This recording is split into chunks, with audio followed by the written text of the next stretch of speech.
Wag lids, need to tell you about our Patreon. You need to sign up. It is the best Patreon in the game. Starting at just £3 a month, you can get access to the entire back catalogue of Patreon content. You get an extra episode every single week. You also get early access to these public episodes, and you get access to the Patreon specials that we put one out every single month of. And the entire back catalogue of those specials includes... We've got all the lock-ins with Ishan, Stephen Tries, Jamie Hutchinson, Johnny Bongo. They're now legendary, and there's more to come. We've got The Last Dance, the Roast of Adam and Dan, the Food Challenge, the Footy Challenge. When we went to Lorette de Mar, and it just became an absolute mess of a rugby league special. They're legendary. And next year, we've already got Amsterdam and Nashville booked. We've got a restaurant special coming soon that's going to blow everything away. We've got another lock-in coming very soon. Go to patreon.com/haveawordpod. Sign up for £3 a month or £5 a month or £10 a month. Get yourself access to all that bonus content and become a proper member of the team. Stop being a pube. And you get to watch this 48 hours early. Yeah. Get on me. Go ahead. Put my knob in your mouth. Wag leads, you're listening to the funniest podcast in the game with Adam, Dan, Sensei Carl, and Finn. This is the one and only Have a Word. Brought to you by Manscaped.com, the very best in below-the-belt men's grooming. Go, Ed, get on me. How are we? Sounds quite weird doing a podcast when I've spent literally every waking minute with both of you all week. Yeah, apart from the airport when I just was like, I've had enough now. Yeah, you tapped out. I just wanted to charge him up. Also, I was sad about the death of Finn. You know, because he OD'd on pot. He's been replaced by someone better, though. You know, you go to Amsterdam, he's an expert. He took us round, he guided us. And then he violently OD'd on pot, which apparently you can't do, but Finn did. Yeah, No, you can't OD on pot, but if you do enough pot that you think you can fly. That was it, yeah. He OD'd on buildings, really, didn't he? One too many buildings, and then it was gone. That's that weed cafe on a roof. Bad idea, Amsterdam. Silly. Without giving away sort of what happened over there, can I just say, hand on heart, I'm a pot man now. A potter? I can't remember the last day I didn't do pot. Was it Monday? Yesterday, wasn't it? Yeah, it was Monday. Oh no, it was yesterday. No, I got some second-hand pot yesterday, didn't I? Oh yeah. I was in a boat. Everyone else was smoking pots. Like a charity shop. What? Like a charity shop. Yeah. Used pot. Yeah, I love it. A potsman. Potsman. Potto. What are we Addy Potter. How far are we going to tell them what happened? Well, obviously, I think they've just got to wait for the special. there's going to be an inquiry about Finn, but that'll be public. Yeah. But when the Amsterdam police have dealt with that and the coroner's sorted that out, I think that's going to be something we probably talk about. We can say it was a great trip. That's my favourite. I hope it comes out well. I know there was some funny fucking moments. It will be out on Patreon at the start of February. 10th of Feb, it's going The on. 10th of Feb. And I think it was great. But I tell you what, in terms of enjoying a trip that I've had with you guys, I think that's going to be the best special we've done, yeah. That was my favourite trip. And then in a couple of months' time, Nashville's going to poo all over it. Yeah. Well, yeah. Poo. There was one point on the Wednesday night where I've never been more content and happy in my whole fucking Was life. it in that little By the pub? time we got to the Irish Boozer, I was just literally just walking through like, I bloody love everyone. I like life. It wasn't even a great boozer. There was a moody lady serving us fucking food. That's because you were popping mushrooms like they were fucking Skittles, mate. Yeah, that's true. You know what you like with your Skittles? Dutch people. Dan, get off the Skittles. Oh, he's got mushroom Skittles. Dutch people are, and this isn't a generalisation, but nobody broke this generalisation down. Rude. Well, I mean, I get it because the tourism over there. They're all scared of cameras as well. Yeah. Like if you're recording on your phone, they're just like, doesn't matter, no, it's just your mobile phone. That's okay. how's your Dutch accent got worse after 3 days What in was that Amsterdam? last word as well? That's okay. Oh. It's okay on your phone. This is good. You can record. You can do this. Oh, you whip out a £1,000 cannon and Excuse me. No, you cannot record on the train or the people will... I will stop the train and I will drive it into the canal. So stop it now. Is this a camera you're recording on a form of transport? Well, where are you from? I couldn't give a fuck. I will end your life. You want that? With your camera. Have you ever had a camera shoved up your ass? Not in a sexy way. They fucking hate cameras. Welcome to the Van Gogh Museum. You can take as many photographs as you like, but do not do it in a video format. Or we will drag Van Gogh out of his grave and throw him in the canal. Do you want his corpse in the canal many years after he died? No, I don't think so. Put camera away. That way it worked, though. By the way, can I That'd just fuck you up, wouldn't it? Can I just say as a spoiler, one of the worst moments of my life happened in the Van Gogh Museum. And it wasn't when Finn died. No, genuinely one of the top 3 worst moments of my entire life was in the Van Gogh Museum. So what happened was, No, me and Carl used to play boners with each other. And, no. Leave it as that. Leave it as that. 'cause Yeah, they all don't you know need what to that know means. is when Adam decides to play boners, he picks quite the time. I won boners for life. Oh, God. Forever. That is you get the bonus cup. You're like Brazil after the 1970. That's yours now. You Get the keep that. Super Ballon d'Or of boners. Literally have to change the word. So Amsterdam, what a place. Second time I've been, well better the second time. Warm, isn't it? It was balmy. Yeah, it was when I was wrapped up to fuck. It did feel cold. Yeah, I'll give you that. Wasn't jazzy. It was absolutely freezing in Liverpool all week this week. It was snowing. But, yeah, it's winter, innit? It's fine. The first night I thought we were going to be inside, so I just had a little casual jacket on. Yeah. Fuck, I did not make that mistake. I thought the weather was all right. It was I didn't fine, think it it was was nice. frabs. Oh, it was it wasn't cold. that Like bad. having a fleece on was enough for me. Also, when your dick's out so much, you do feel the cold, don't you, Carl? ruin You should have it. just whipped that back. Oh, Yeah. Come on, lad. Oh, fuck it. I You love saw the sex show? That you expect that. That was one of the saddest moments of my life as well. Yeah. You're not going to be able to see inside that because... That man looked into my soul as he was ploughing. Yeah. Tell you what, coming up on mushrooms in a sex show makes it less sad. You were so happy. Oh, mate. Just watching some fucking sex workers' balls. I don't slap think away. before this trip I've ever done pot. You know, I think I've been doing it wrong all these years. What, you've been inhaling with your ear? What have you been doing? This isn't working, lad. Like, I just thought it was like a ciggy. So you just pull back and you blow it out and you've had pot. But you have to suck in twice, don't you? I didn't know that. It worked when we did it. Did it work? Me and Carl definitely Fucking had hell. a pot experience. Yeah. You're gonna see 2 people doing some pot. I can't wait to see the But footage back, you know. Not for very long. No, I just want to let you know if you're like, oh my God, they're going to get baked for 3 days. No, really? Oh, I did. I was I baked tell you for what, 3 days. I was like a fucking potato, mate. Yeah. Bake me all day long. Adam did all right. Carl just- went in the paint for all of 15, 20 minutes and then nearly died in the paint. Yeah. That paint was strong, though. Hello, darkness, my old friend. I missed the goatee. I do. You look. You need look some great. air back on your face. I know, but you can't. Once you've gone daft and cut a goatee in and then dyed it fucking Adam Rowe dark brown, you can't just be like, cool, I'm letting everything grow. So it's back. I've gone back to black. I've gone back to. I've gone. Oh, Back to snorted. So I'm now chemo fresh, which is not great because. Fuck me. I wasn't expecting that this morning. Well, I just look ill. As soon as I shave everything, That just look ill. is you. yeah. Shocks the rebel. Like, you couldn't look more like that man. I know. You are the former Don't Flop battle rap champion of the UK. Yeah, spit bars, mean.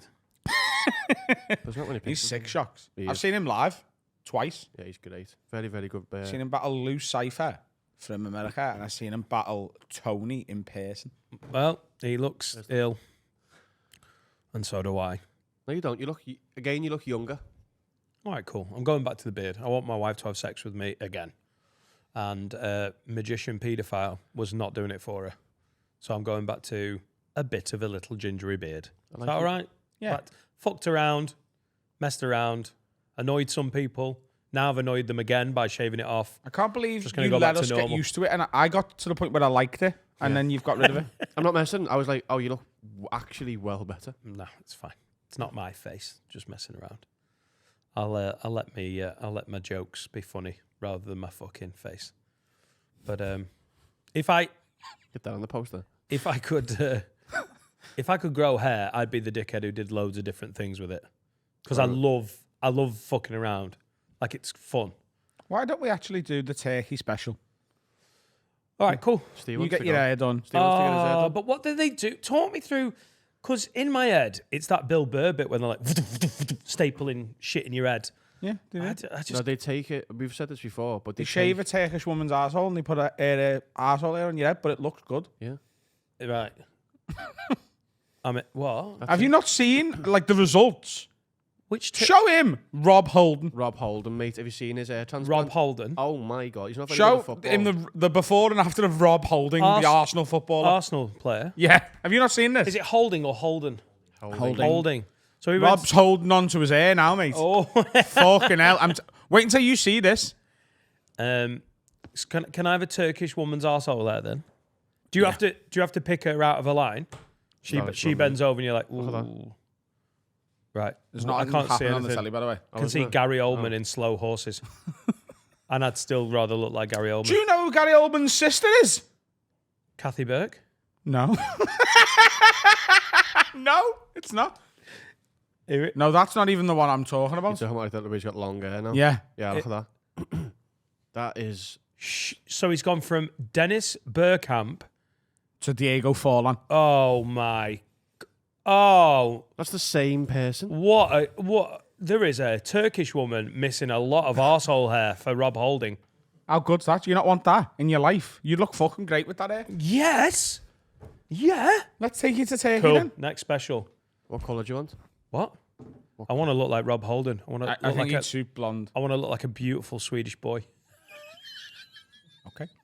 That is Rob Holding. Gary Oldman's sister is Mo, Big Mo, I knew it was a Cockney from fatty. EastEnders. Yeah.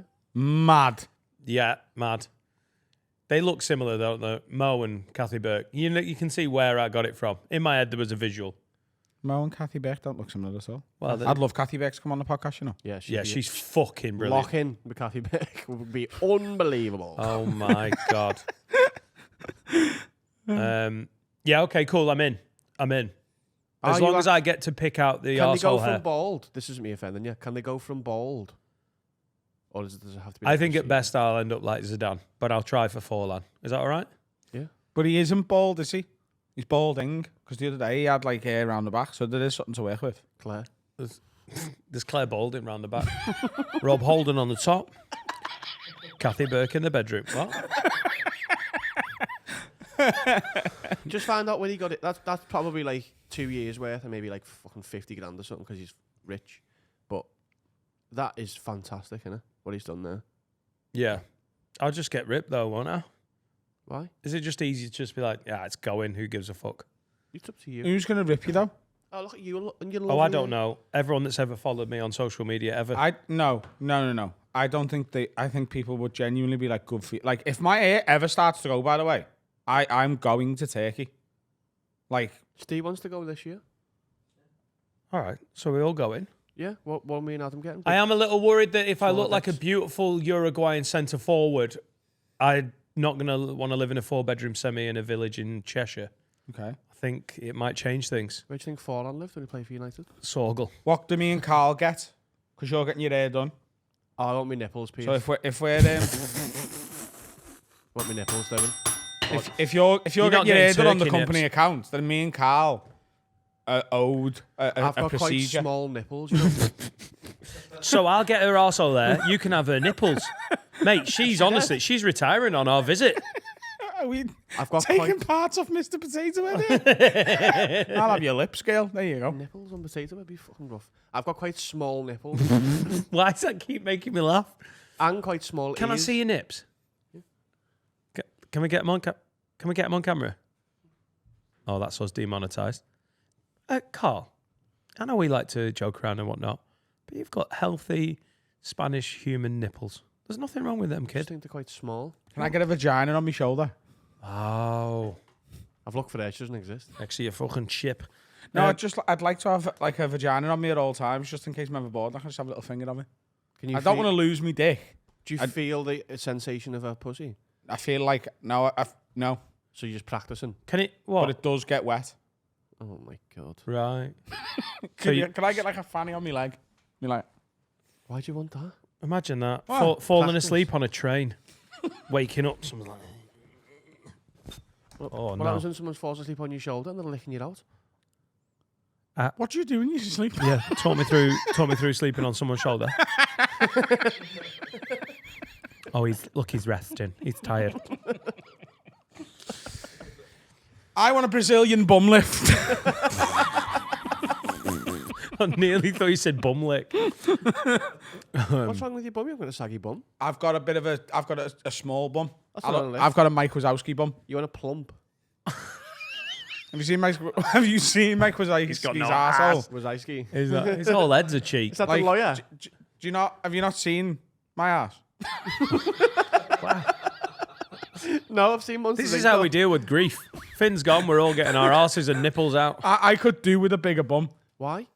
because Trust me, as a man with a big ass. What? No, you don't want a big bum. You can't buy pants. I couldn't even buy a I want your ass. Oh no, you'd never get through doors. I couldn't too buy a much. football shirt today because it didn't fit my arse.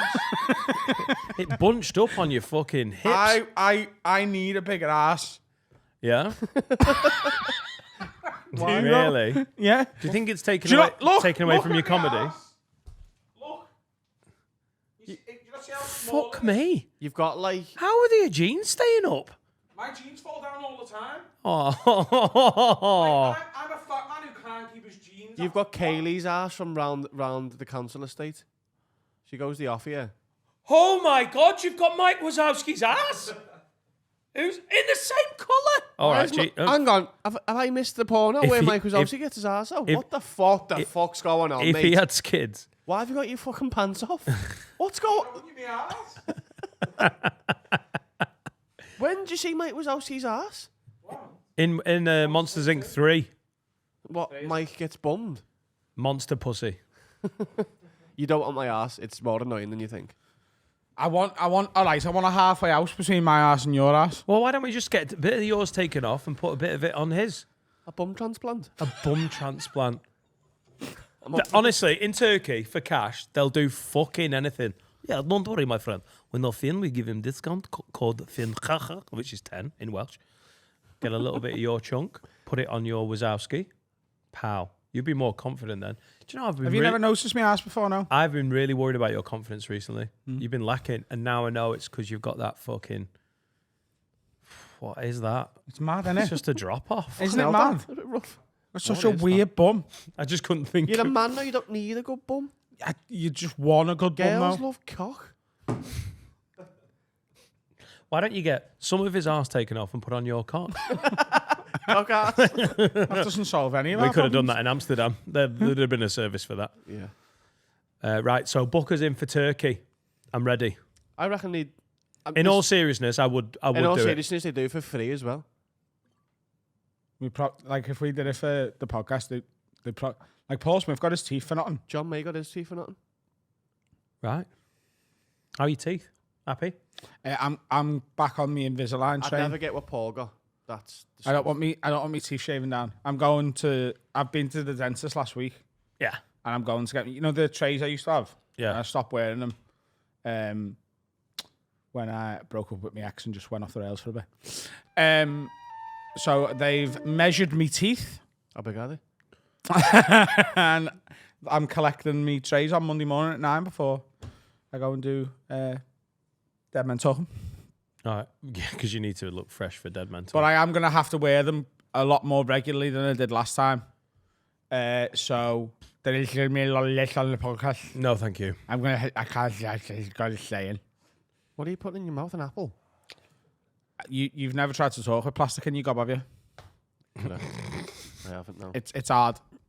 I'm going to have to leave them in during podcasts. I can take them out for on stage because it's less time. But when we're doing the podcast, I've got to have them in. All right. Well, get ready for Lispy Adam. But yeah, if Kevin Lispy, if we told or asked, what are they called? Like a clinic? Is it a clinic? Yeah. They would definitely. Probably do a butcher's. Go on. They would definitely do it. 100%. Yeah. But it's also like I feel like I've got a bit of inbuilt xenophobia about Turkish medicine. No, they're the best There's a doctors in the world. No. They're reason the- people go there is they're 'cause they're not. No, because they're the cheapest. That's they're why not. they go. No, they're not cheap at all. Yeah, they're cheaper than No, getting they're it done like here. No, it isn't. The reason people go there is because it's the best. No, that's not why people go there. No, it is. No, I don't think it is. Why It's would not Paul- cheap. It's why not would cheaper Paul than the Smith UK. have- Why I would think Paul it Smith have probably gone is. there? What? Why would Paul Smith have gone there? He can Because afford you to get a go nice holly bobs. You get hang out with Jordan, He can go on holiday whenever he wants. right? So I just don't think it's cheaper than here, is it? It's about the same price, but more of the money in Turkey goes to the surgery because of the taxes over here. So that's why we're doing it to prop up the Turkish economy. No, because they're the best.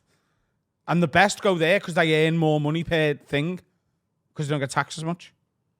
Did you get it? It isn't a cheap thing. Otherwise, you wouldn't get Jordan, who's a millionaire, going there to do it, would you? Because she probably got it done for free as well, didn't she? She did actually. Yeah. I'd like to get it done in a place called London. That'd be good. I just think they're going to You do it can't well. you can't go for London, lad. London Air. London Yeah, you teeth. look like fucking. All right. He's turned into Rob Beckett. Hello. I'm Gary Owen's Are sister. they changing your voice box as well? Yeah. That's what they do. All right. I'm a fucking massive teeth, innit? Imagine you came back to Just come back looking like Rob Beckett. All right. Would you change your accent if you could? Like, would you change your voice? What if I could? Yeah. Didn't we do this last week? If we had to No, have an I don't think accent? he means accent. Whoa, That just go isn't what deeper. Just go naturally deeper. Yeah, whatever. If they want, well, we can. While we're doing you there, do anything else you want. I don't Part want of the turkey package. voice. Yeah. So you want turkey voice? Coming back with Diego Forlan's hair, your fucking Hello, mate. Carl's arse, some big ass nipples. Hello, mate. My name's Dan Nightingale. I do podcast. Do you reckon you would recognise yourself now, 3 years ago when you started the podcast? No. You had a fucking black goatee yesterday. In 3 years, you could look like a big man with big nipples. I think it's great to have aspirations, isn't it? I'm all right with my voice. Sometimes a bit twangy and annoying. Yeah. I find, it's all right though. I'd like to be I'm like alright. 20% more Black American, but But keeping also the scouse. Yeah. What the fuck, lad? Every fifth word, just hey, yo. Yeah. Something lad, you're right, hey, yo, yo. I'm gonna come to yours and smash your fucking back doors in, girl. Can I have three That's shoe? it. Can I have three shoe, mate? Hey, yeah. They'd love that. By the way, big news and Coming out two of- lots of big news actually. First of all, I found my new chippy. Oh, that's massive news. Hey, yeah. I still haven't found my new one since I've moved, and it fucking breaks me heart. Do you know where you need to go? Where? And it's a little Jones in your car. Chayus. No, because last time I loved Chayus, it made me bum bad. That's my new chippy. Did you new chippy? Yeah. Not even for just spring rolls? No. I've started going for like me regular chippy happenings and absolutely fantastic. The best salt and pepper ribs I've ever had in my life. Oh, I didn't And not paying me to say this. It is the spring rolls in there are just life changing. Yeah. Chayus on Park Road and Life changing spring rolls. Yes. Yeah, you eat one and you're like, everything's different now. yeah. Yes. Yeah. No, Dan. Look at Will. Yeah. That good. They're absolutely absurd. Oi, Chayus, will you open something in Sorgal? I know it sounds like you're not going to make loads of money, but there's no takeaways.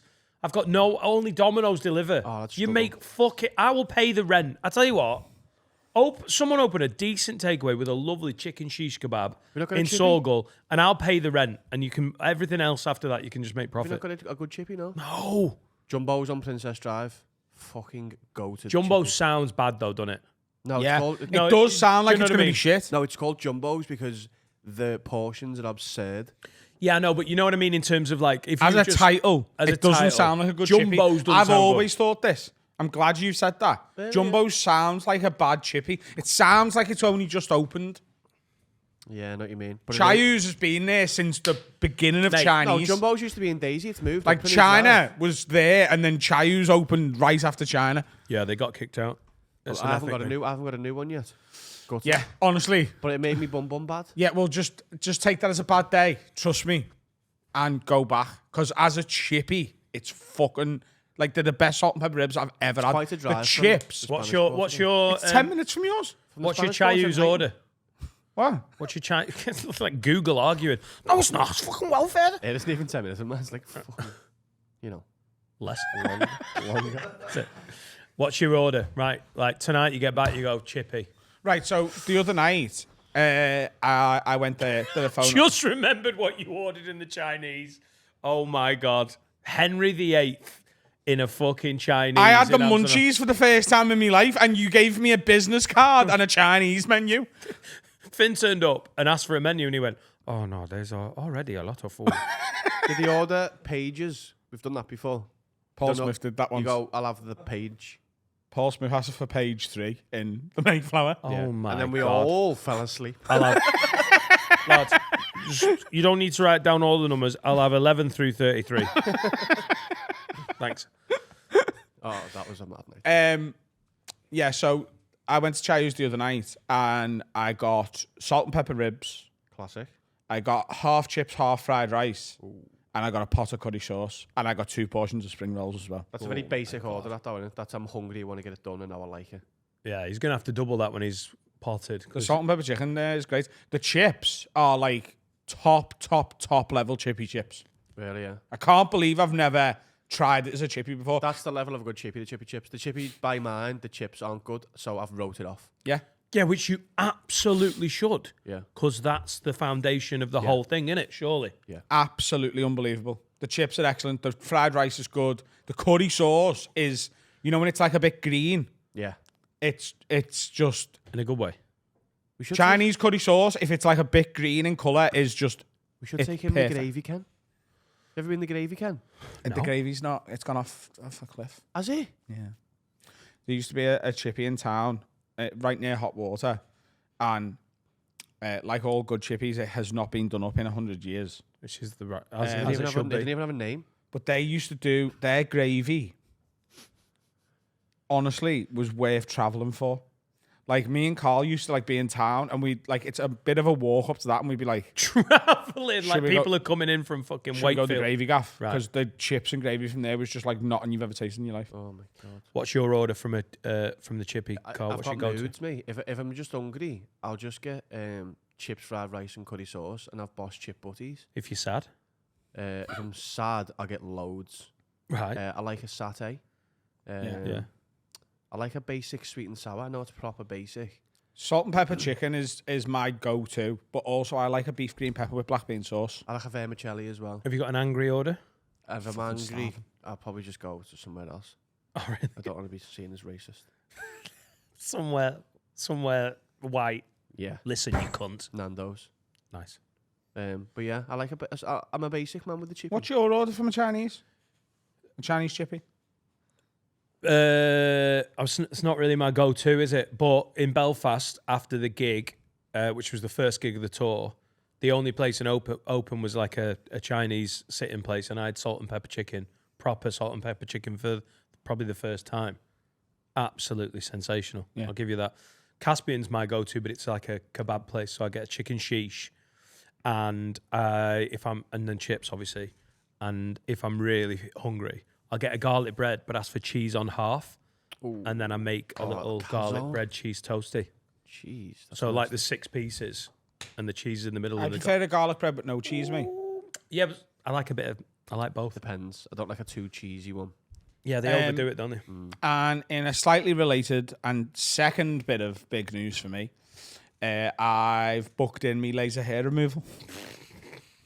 In the chippy? How are they related? That's what they do. I've got 6 sessions of laser hair removal. You'll be As a ready in gift. 15 minutes. Lie down. Yeah, Where for? me back. Your back? He's got a hairy back. Yeah. You want to see me back? Yeah. You've seen everything else. Go on. God, it's been a very naked episode, hasn't it? Oh, yeah. It's patchy. Can I ask a serious question? When you get rid of that, can I have it? I'll save some money in Turkey. Fucking hell, lad. Have you got Adam Rowed? Yeah. Yeah, I know what you mean. So where's that? It's a girl called Saz. Her name's Saskia.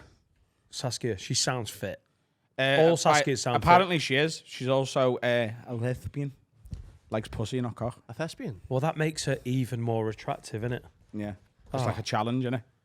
No, Who thought that, I were you? respect all of her sexual life decisions. I've had not sex with a decisions. few lesbians, me. I always feel like more of an accomplishment. What? I've shagged a few lesbians. What? I've shagged a few lesbians. What? I don't know how else you want me to say it. So they've gone, Lesbian. lad, I'm dead gay. But all of this. Yeah. No, Yeah. what's happened is he's had sex with women and afterwards they've gone, I'm a lesbian. It's more likely. I think it's 3 lesbians. Three bisexual girls. No, not according to them. Like Destiny's really? Child. One I was quite young. The others, one was like last year. Yeah. I got talking to a girl. Lesbians? One of What? the 6. One of the 6. One of the six, Yeah, yeah. yeah. I got talking to a girl while I was out. I can't remember who I was out with. Destiny's Child. And my mate was sort of trying to get off with one of her mates. She was in like quite a big group, and she was just like, and she looked a bit like a lesbian as well. And she's like, yeah, I'm gay. And I was just talking to her, just like laughing along and fucking about. And then she kissed me, and I was like, I thought you're lesbian. She's like, I am, but I don't know. And then She doesn't sound like a lesbian. she had sex with me, and I mean, she's in a relationship with a woman now. Oh. So, All right, yeah. Does that reflect good on you? So you were her away day. yeah, but that's the third. I think lesbians just find there's something about me that lesbians like. You look like one? Yeah, You look like Gary Oldman's sister. few of my ex-girlfriends have been bisexual. I think there's something about liking pussy that means they like me as well. It's something you've got in common. Yeah, Both pussy wielders. Both got hairy backs. You know what? What I like, I love a hairy back, and I just can't get it with these ladies. Do you like Velcro Take me in home, bed? let me sleep in your back hair. It's unusual. It's unusual. I'm sure there's some gay girls watching and listening going, she doesn't sound fully gay. No. You know, because she had sex with you, a man. yeah. But, you know, you're the confuser. You are very sexual, you know? Because I'm straight, but sometimes it's hard to concentrate with you sat there with your no ass. Fair enough. You've I negged don't. him so much today, you know. What? You trying to shag him? You've negged him twice now. Oh, I'm sorry. Do I not get negged on this podcast? No. What's he talking about? He got his no arse out. No, he you- literally went, I've got no arse. And I went, yeah, lad, you've got no arse. No, you went, you're very... Fucking hell, Dan. Got a bit harsh there, mate. No, if no, he no, says no. he's got Mike Waz ass, you've got to be like, no, babe, you're That's not, fine. No, that's not negging. No. No, you went, you're very sexual. No, you you've know, got a with your really no big, arse. hairy, sully ass. You're very sexual with your no ass. That's the Oh, definition I'm just of... being a bit of a dick. You're trying to bum his head off. Be Oh, honest. do you think I'm trying to bum him? That's what negging... Do you know what Fuck, negging he's is? good, isn't he? Don't you know what negging is? Oh my God, I was straight and I've just started negging him. See, He's and so now I've got men sexual. fighting over me as well. Just back off, he's mine. Women, men, straight or gay, they all want to fuck me. Oh my God, Adam's turned me into a lesbian. Sorry, Carl. You look fine. No, you don't know what negging means? Yes, I do. Shut up. Do you actually know what negging means? Yes. I don't think you do. Well, I'm not trying to bum him. Negging's Just like trying to be- backhanded compliments, isn't it? To make them be Yes. like, oh, he likes me, but ooh, he also recognises that I've got flaws. Oh, maybe I'm lucky to have him. That's what negging is, isn't it? Classic negging. See a girl in a bar, go over to her and go, fucking hell. Do you know who's beautiful? Not you. Gives you shoulder. Yeah. I've never done negging, but I think it's basically you go up to a girl and go, hey girl, fucking hell, you just had an operation. You're out of the hospital. Are you doing all right? No, it's more like, like- I what? don't normally like earrings, but like they look all right on you. That's a neg, innit? Or like, Oh, that's too subtle. Because I don't go for intelligent women. I go up to her and go, fucking hell, your head's massive. Come here. That's my negging. usually I don't like mullets, but yours is actually all right. Jesus Christ. Look at Hell, all right, tiny tits. Won't be able to get a tit wank off you, will I? Gives you a Get pussy. your tits out.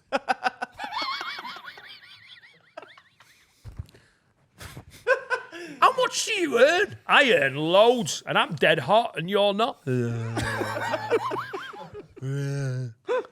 What's happening, ladies and gentlemen? This week's episode is sponsored by BetterHelp, a way for you to get therapy from the comfort of your own home. Therapy can help millions and millions of people worldwide every single day. This is a way to get it without ever leaving your house. You don't have to go to a therapist's office, park up, get yourself in there, and all the anxieties that come with that. You can do this online. You sign up at betterhelp.com/word10 and you tell them what you're after. They will match you up with a specialist who specializes in the type of therapy that you're after. That's what they do. And you can almost straight away, you'll be matched up with a specialist. They specifically for you. So there's many different types of therapy that people need for different reasons. And if you get the wrong one, they might not be able to help you. BetterHelp are absolute experts at lining up people with the people they need to speak to. And if you go to betterhelp.com/word10, you get 10% off your first month. And if you want to live a more empowered life, therapy can get you there. That is BetterHelp, HELP.com/word10. Use it. It's a belter. Ta-da. Welcome back. Before we get going, I'm drinking Sneak.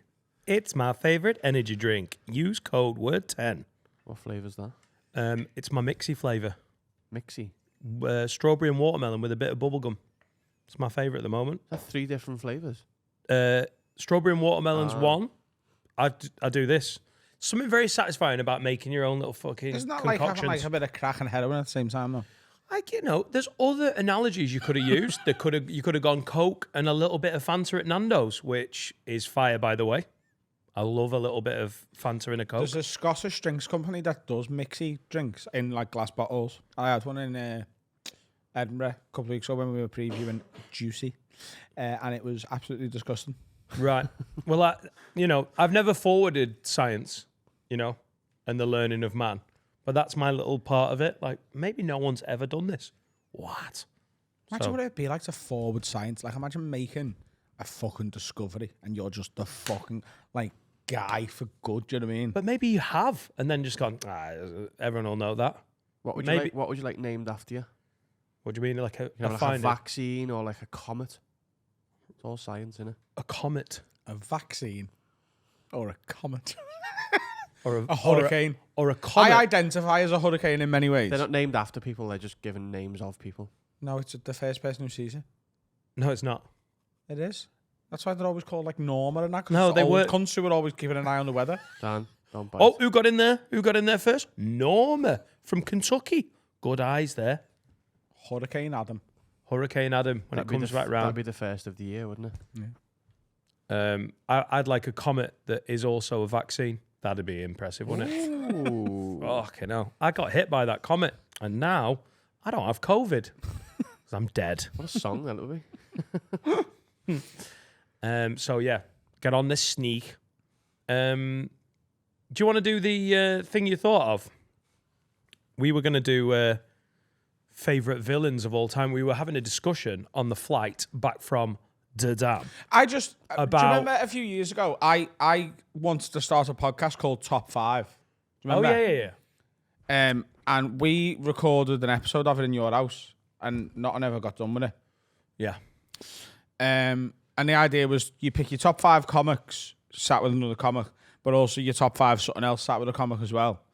I just think we should start doing a top 5 feature where we've all got our own top 5s of something, and we have to try and make one between the 3 of us, Yeah. where Alright, it's like so a have a word top 5. 15 possible choices, we have to get down to 5. Well, maybe 15 because Yes. some are just like first ballot Hall of Fame. So we're going villains, TV and movie. That's what we're going to start with. So this is, villains. who do you think are the top 5 villains of all time? Yeah, not bad guys because there's some bad ladies. I've got one. My number 1 is a lady. Right, should we go? Should we go? Carl's number 1. Go on. I think we're going to have, I think I've matched it. It's Dolores Umbridge. Dolores Umbridge from Harry Potter. Oh, she was a fucking. She's a menace. fucking cunt, is what she is. Like, if I seen the actress who played her in the street, I'd hate her. That's how good of a role she played. Imelda Staunton. Whatever the bitch's name is, I fucking Is that hate her. is that where we're going today? Oh my God. Come on, though. Like, this is a compliment to her. Yeah, she's a good It's a actor. compliment to her that it's the subtlety and it's a little, oh my God, honestly. Like, I know this sounds really bad. Do you know when, like, the news breaks that she's dead in real life, I will feel good Yeah, about it. Dolores Umbridge is dead. Yeah. Imelda Staunton, That's exactly Dolores Umbridge. an absolute national treasure of British But that's TV. how much of a good actor she is, that she can make you feel TV that and screen. visceral hate. Oh my God. I feel like you've got to hate a character. be followed. Shut she up, was you big cunt. she was cruel as well. That's She what, wasn't just like annoying. She was genuinely cruel, wasn't she? She scratched in the back of his hand. the lines. I'm Yeah. sorry, I must not tell lies. And she used fucking Crucio on a person, didn't she? Doesn't she fucking... That's What? no. Oh well. Now Imelda Staunton, you're all right. Keep going, babe. She's a very good actor to play a role where we actually hate the person behind the role. Oh God, she did the voiceover for the Gruffalo. You know, the book on tape. Etta was really into it. Played it, and in my head, I'm like, Dolores Umbridge is reading the Gruffalo, and it's annoying. Yeah. So Dolores Dolores Umbridge is up there. I think we should lock in her as a definite for any, regardless of. All right, okay. She's definitely in the top 5. I don't think there's any arguments. Two of us, like, Yeah. she's my number 2. Can I throw a name in there? Yeah. It's an obvious one. It's one of the best villains ever that everyone loves. Go on. Heath Ledger's Joker. Yeah, he's on my list as well. He's got to be. He's not hasn't on he? my list. Oh, What? It's just Come on. it's just a bit obvious, isn't it? It's obvious No. because it's fucking true. Like, you stupid cunt. Is he a villain though? Is he a villain? He kills people? So does Batman. He's a No, he doesn't. That's literally Batman's policy is not to kill. He won't even kill the Joker. By You silly accident, he's cunt. killed Carl, you loads can't by get accident. someone in a top 5 because it's too obvious. Yeah, top 5's too obvious. That's like I mean, yeah, he's incredible. there's gonna have to be some. You've got to have Heath Ledger's Joker. Who have you got in there that tops that? Give me one other name on your list. I'm not saying he top it. I just trying. You are? That's what the fucking game is. I'm trying to go a bit out the fucking box, like. Why are you... We're not trying to do that. We're trying to create the best top 5 villains of all time. Not you with your fucking art house wanky cinema shite. Joffrey Baratheon. Who's that? Right, okay. Joffrey's on my list. He is one of the. Who is it? It's Game of Thrones. It's one of the biggest TV shows of the last 20 years. Joffrey is such an amazing villain. He's the Dolores Umbridge of Game of Thrones. You want him to die in real life. But you know what's amazing about Joffrey is, while you hate him, he's 14. Yeah.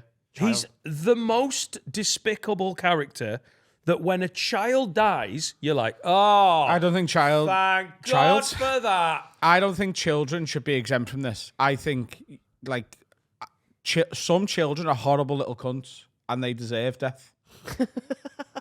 Get that on the poster. Don't know what poster it is. We're not talking about characters anymore. We're talking about Okay, are we putting the Joker in as a solid? Because we don't need to argue. I do agree. I just didn't want to go bang on. Right. Okay. There's gonna have to be some unanimous agreement. Well, I think Like, Dolores it just- Umbridge and the Joker are in there. Okay. Well, Joffrey is so hateable in Game of Thrones that I don't think that kid's gonna work again. The lad who, what's his name? Have you got? Just show Adam who Joffrey is. Show me his face. Oh, you will fucking hate his face. Oh, I've seen, like, memes of this gobshite. He looks like a cunt as well, yeah. Yeah. He did it so well. What's his name? The actor who plays Joffrey Baratheon. Joffrey Baratheon. I haven't seen him in anything since. His name is Jack Gleeson. Jack, you absolutely nailed it. And I also think you ruined your own career. Yeah, you were too good at being a gobshite. No, he'll play like a murderer or something. He looks like a psycho. Yeah, he'll be good. And he's not on my list. But do you know the bad guy from Breaking Bad? In the last season, Yeah. he's also in Black Mirror. Yeah, he'll work again. He's got a face of a bad guy. He's got the face of, like... But mate, psycho. Game of Thrones has started so many careers. Everyone's doing pretty well off Game of Thrones, but this kid's just disappeared. Unless I've missed him, I just don't think Jack Gleeson's getting work. And I think that's testament to how evil that character was. Because everyone's like, yeah, Maybe I'm he's not just ready waiting to for the forget. next role where he can just be a gobshite again.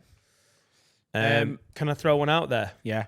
Who I think is a brilliant villain. Go on. Mrs. Trunchbull from Matilda. I haven't seen it since I was a kid. She's such a good baddie. What? I haven't watched Matilda since I was a kid. Why? I just haven't. Matilda's on at ours every couple of months. It just Matilda's at least a once a year watch. You've got to remind yourself of it. This is going to be great when you definitely do have kids soon, because I can see it coming. You get to just you validate all. You're like, I watch Matilda, so I'll go. Should we choose a film? And Etta will be like, I want to watch some crap on YouTube. I'm like, no, we're watching Matilda, and Matilda's so good that Etta can be like, no, I don't want to, and then within 5 minutes she's like, this is fucking great. Matilda's unbelievable. Miss Trunchbull, I don't think she makes the top 5. Though. Oh no, she's not top 5. Well, I haven't watched it enough to give any arguments. She grabs a kid by the ponytails I can relate to that though. and shot puts. No, not shot puts. What's the spinning one in the Olympics? Discus. Is it? No. It is. No, Discus. it's the... Oh, I don't know anyway. The discus. She does that with a kid over No, the it's fence. not the discus. It's the one But with the kid's fine ball because and chain. Matilda's like, what? No, come back the here, hammer and kid. ball chain. Hammer and ball. She just helps a kid fly, essentially. I don't think that's evil enough. No, the kid didn't go, Miss, can I get wellied over those railings? Yeah, I'll just help you out. That would mean something much different in Liverpool. I don't know. I think No, she's Miss not Trunchbull. sinister enough. She's just like a miserable old twat, you know what I mean? And she takes it out on the kids. I don't think she's like as inherently evil, as example, as like Amy Dunn from Gone Girl. Oh, yeah. I hate her. Oh, that's a very good one. You seen Gone Girl? I have seen Gone Girl. I wouldn't be able to pull out character names. Amy's the woman. Yeah. Oh, right, The main, okay. like, the girl. It's been a few years. I watched it as a kid. What do you mean you wouldn't be able to pull out You've seen Gone Girl and you thought I was going to pick like a barmaid in it? Ben Affleck is a... Like the girl in it? Do you know the cinematographer in Gone Girl? Villain. She is a... It was too cold. She's a very good villain. She's so real. Can you pull her up? I can't remember her. But you respect her, It's so I think that takes it away 6-7 from her. years. Like, oh my God, she's so unbelievably evil and manipulative. And it is just the it's so realistic because women are like that. Some of them are. It is like men are horrible, violent twats. Like they really are. But when there's an evil, like it's so disturbing because she's just like, I want to ruin someone's life. And that happens. Yeah, that is a good one, though. I didn't think of that one. Because you hate her. When she's driving in the car, throwing the pens out the window, I hope she crashes the car. Yeah, every time. when she sets it all up perfectly, clean up like he would, badly. But he's a bad guy, isn't he? Yeah, So does that make her that bad then? It's not like she's picking like poor innocent people. she fucking slices Barney Stinson's throat, mate. And he's a fucking weirdo. He is a weirdo, but he's just a Yeah, but that's simp. that's a good villain, isn't it? If it's just straight down the line, you're bad, everyone hates you, that's one thing. But that's a bit caricature, isn't it? It's more complicated because, like Heath Ledger's Joker, you're like, oh, I kind of like him. He is definitely a villain. Yeah. But it's done so well. There's layers on it, and you end up liking them. She's so manipulative, and she ends up back with him. Spoilers. She ends up back with Ben Affleck because he can't leave her because the story's too good, and he has to. Despite everything she's done, he's forced into staying because she's a psychopath, and she plays it perfectly. I'm rewatching Gone Girl. It's been a long time. Oh my God. I've read the book as well. She's Gone out of my head. fucking, she's a nightmare. I've Go on, got Carl, what some- you That got? is my worst nightmare in real life, is ending up with someone like that. I don't think you're beating this comfort fucking bad guy. If he wasn't your sleep paralysis demon when you were a kid, He's my sleep paralysis demon now. he is one of the evilest cunts ever. Him from the Powerpuff Girls. It is him, yeah. Him from the Powerpuff Girls. He did terrify me when I was a kid. Oh my God, wearing fuck me boots as well and having crab hands. I'd shag him like. Yeah, he's fit like. But he, for the villain, he's just a fucking horrible gobshite. Can we get up one of mine that you might not know, but Azog the Defiler, the Pale Orc. This is from a wireless radio show. Azog the Defiler from the Just from the Azog the Pale Orc. Just from the Fourth one down. Archers. Fourth one down. There you go. Azog was so good. He's such a great baddie. He gets his arm chopped off and then just gets a massive sort of sword-like thing and jams it through the stump and just goes waving that around. I love Azog. The Hobbit is great fun. And I love the Lord of the Rings. Both both of the trilogies, Lord of the Rings and The Hobbit. But I can't argue with you on here because I haven't seen it, and I haven't seen Lord of the Rings since I was a kid either. but he doesn't look sound, does he? No, he Do you know doesn't. what I mean? In terms of it, that's honestly, if I stay up all night doing Beak, that's how I think I look in the morning. That's God. Hello, Etta. You need to moisturize. With me, I think villainy is so much more sinister and powerful when it's really subtle. Oh yeah. So Dolores Umbridge, like as evil as she is, like it's the subtlety that scares me. Oh, because she looks like your nana's mate. That's why That's why it's sinister, isn't it? Yeah. Because she's wearing like but they dressed her like the Queen. The Queen wears those little she plays two-piece the Queen suits, as well, don't doesn't she? she? Oh yeah. So yeah. 2 reasons to hate her. I think the best subtle performance of a villain is Hans Lander in the opening scene of Inglourious Basterds. He's in my list. He is the best. That's the best film scene ever, and he is the best bad guy in a because he's so film. like. Could you just help me with my investigation? Very likable. It's just like I'm just here to do different languages. And there's a It's when he moment. switches. There's a literal moment, like a second, where I can't tell you how perfect the acting is, because What's his name? Schwartz. Christoph Waltz. His Christoph face Waltz. drops. Right. Yeah. His face, like it's weird because at the start of it's so perfect at the start because it goes to a close up of him, and between the start of that close up and the end of it, his whole demeanor changes. But I couldn't tell you what changes on his face. He literally just drops his face a little bit, and he goes from likable guy helping to, oh shit, this man is. So I'm going to kill all the Jews under your floor. Evil. Yeah, and the fact that he's drinking milk, and he's like complimenting his daughters and stuff, and you're like, oh, this guy's, and then the switch, and he goes kill all them there, and it's a masterpiece, that scene. Because I think Inglourious Basterds is a really good watch, but I think that opening scene is almost better than the rest of the film. Oh, it is, yeah. Yeah. Because As a that's standalone not, thing. is what I would say. That is not the greatest film ever.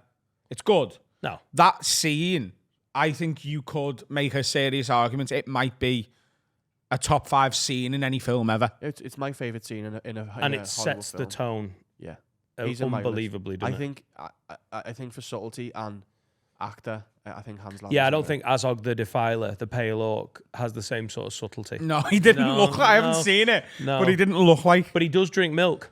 Yeah. Does he? Yeah. He's just... he asked for a cold glass of milk, Azog the Defiler. So we've got Dolores. We've got Heath Ledger's Joker. You've got your fucking Game of Thrones guy. Joffrey, I'll stand on a table for. Can I throw one more in before we finish? Yeah, With of course. subtlety. Gustavo Fring. Yeah. But I just don't think he's as... I don't love him, you know. I know what you mean, but I never felt the same level of what you're talking about. Evil, under the surface, villainy. You've not watched Better Call Saul, have you? And non-negotiable for me, by the way, is that Amy Dunn is going on this list. Because it's too realistic. Amy Dunn over Hans Lander. No, I'd have them both in. Not over him from the Powerpuff Girls. Come on. He's a scary dude. I think you've definitely got them in the top 5. Let us know in the comments who we've missed out. So comment in the YouTube if you think we've missed someone awful, like, you know, John from the Cranberries or someone. I don't know. I don't know who you're into. A band. Yeah. Let us know in the comments who your top 5 villains of all time are, but you're not going to beat this list. I reckon we've nailed it. It's number 1 is Dolores Umbridge. Number 2 is Heath Ledger's Joker. Number 3 is Amy Dunn. Number 4 is Hans Lander. Number 5 is Joffrey Baratheon. Look, you know what? As I wrote Joffrey down, I went, I'm pretty sure Adam's not seen Game of Thrones. Be like, right, fuck it. I've not seen it. Bullshit. Don't believe you. He's a character where a child dies and you go, fucking hell, thank fuck for that. That's how good he is. Yeah, very good. I like it. Should we give some advice, guys? We've had a lot of people ask. We really do set people straight, don't we? We're so good like that. George Bowman says, advice for a horrified I set brother. lesbians straight. Dear Adam, I'm a lesbian. But your face and that fucking back hair and your really nice bottom. Is that all right, Carl? All right. You don't know how to nag you, lad. Yeah, because it's awful. I know and I've it is. never It's done pathetic. it. You know what I did with Laura when she was like, I think you're great. I was like, God, I think you're great as well. Married 2 years later. Or get a haircut. Is that what she said? No, you said that. I said that to her. Yeah. And she did. I love short hair. I love short. Oh my God. Laura cut her hair after when Etta was a baby, like post baby, loads of hormones. She was breastfeeding and everything and went, I'm going to cut my hair off. And I came back. Sam, her brother, is a hairdresser. I came back from whatever I'd been doing and she'd had her haircut. I went, she'd obviously messaged like, oh, see what you think. And if you ever have this happen and you've just had a kid and your beautiful wife, the mother of your children, has just had a haircut, doesn't matter if it looks like a fucking Jason Lee pineapple, you go, babe, that's lovely.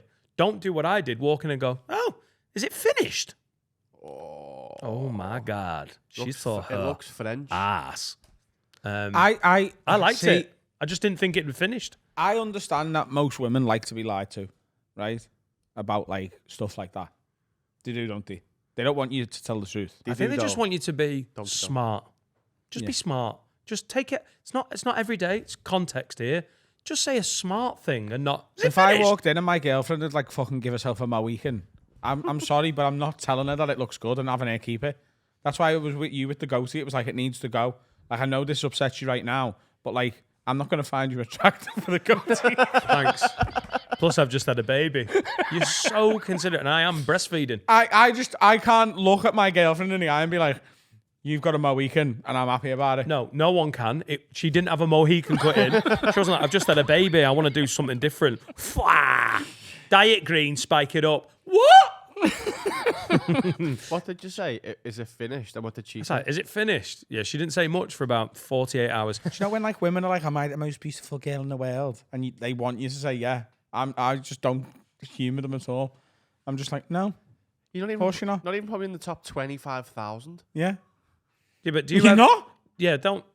I've never had There's so much wrong with you compared to the most beautiful women in the world. But that's okay, because there's stuff wrong with me, and that's why we work. Well, at least you're not Dolores Umbridge. Gives a kiss.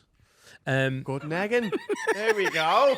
George Bowman says, advice for a horrified brother, wag wag lids. I was driving to work the other day listening to the Freddie Quinn episode and heard Max Rutherford had sent you guys a question. He happens to be my little sister's boyfriend. Ooh. Oh. Go the- ahead. the whole sounds family. fit here. The whole family And then listen. is he the one who's his brother was banging above? You what? Is that the brother who's banging his bird? His ex-bird? No. Oh. Max Rutherford. Let me finish. You can imagine my horror when I had to hear about my little sister wanting to hold her boyfriend's penis while he pisses. Can you guys give me some advice as to how I'm now supposed to look either of them in the eye, knowing roughly what's going on behind closed doors? Don't get me wrong, she's her own woman exploring the world, but fuck me, it was a shock on a Monday morning. Cheers, lids. George Bowman. So Max Rutherford asked, what should I do? My missus wants to hold my penis while I wee. Again, she's probably just trying to forward science. Yeah. You know? Maybe I it's just think well better. this fella needs to grow up, to be honest with you. Like, your little sister is into piss. Just get over it. What's her name? No one said. You know why? Because they're smart. They're smart. They try not to ruin a Christmas. Yeah. She likes piss on her hands. That's not... Hang on. She can't kink shame her. Charlie Sloss it. What? Ow? What? She's She wants holding to. it with one hand. She then just. putting- She wants to hold his willy. Well, and you're like, cool. You want to wash your hands in piss? Where have you got to there? You've made a bit of a jump. That's not a short walk. She just I wants think to go. it is I a want very short walk. What's she doing with the other hand? And it isn't a Rubik's Cube. Right. She's got her hand in the bog. Actually, Yeah. Like, do you know that thing in Blackpool where you spray it in the clown's mouth? when in doubt with all of our like questions or advice, when in doubt, we just make up the rest. Well, if you want to hold a dick, you must be bathing in piss. No, but what I'm saying is that I think that is, that's a gateway drug to piss on your hands, isn't it? I just want to hold your cock while you piss. Oh, I wonder what it'd be like on my hands and on my face and in my hair. Hang on. Does he have to wash his hands after that piss? No, she does. Belter? Yeah, she's just a team player. Oh, he's smashed it then, hasn't he? I tell you what, George, I think you just need to accept it. Really, you shouldn't know any of this stuff, but all of you animals listen to this, so Your little sister's a dirty girl. you just got to let it go. She's her own woman. You've just got to stay out of it, haven't you? Maybe actually you should ask Max if you can hold his dick during a piss. No, don't do that. That would make it worse. It's a family reunion at the fucking toilet. I just think when he shakes it under Christmas or something. Yeah. Cock hands. Look, you just need to accept, mate, that it's very likely that your sister's got a piss fetish and you can't kink shame people. It's 2023. Yeah, That's my advice.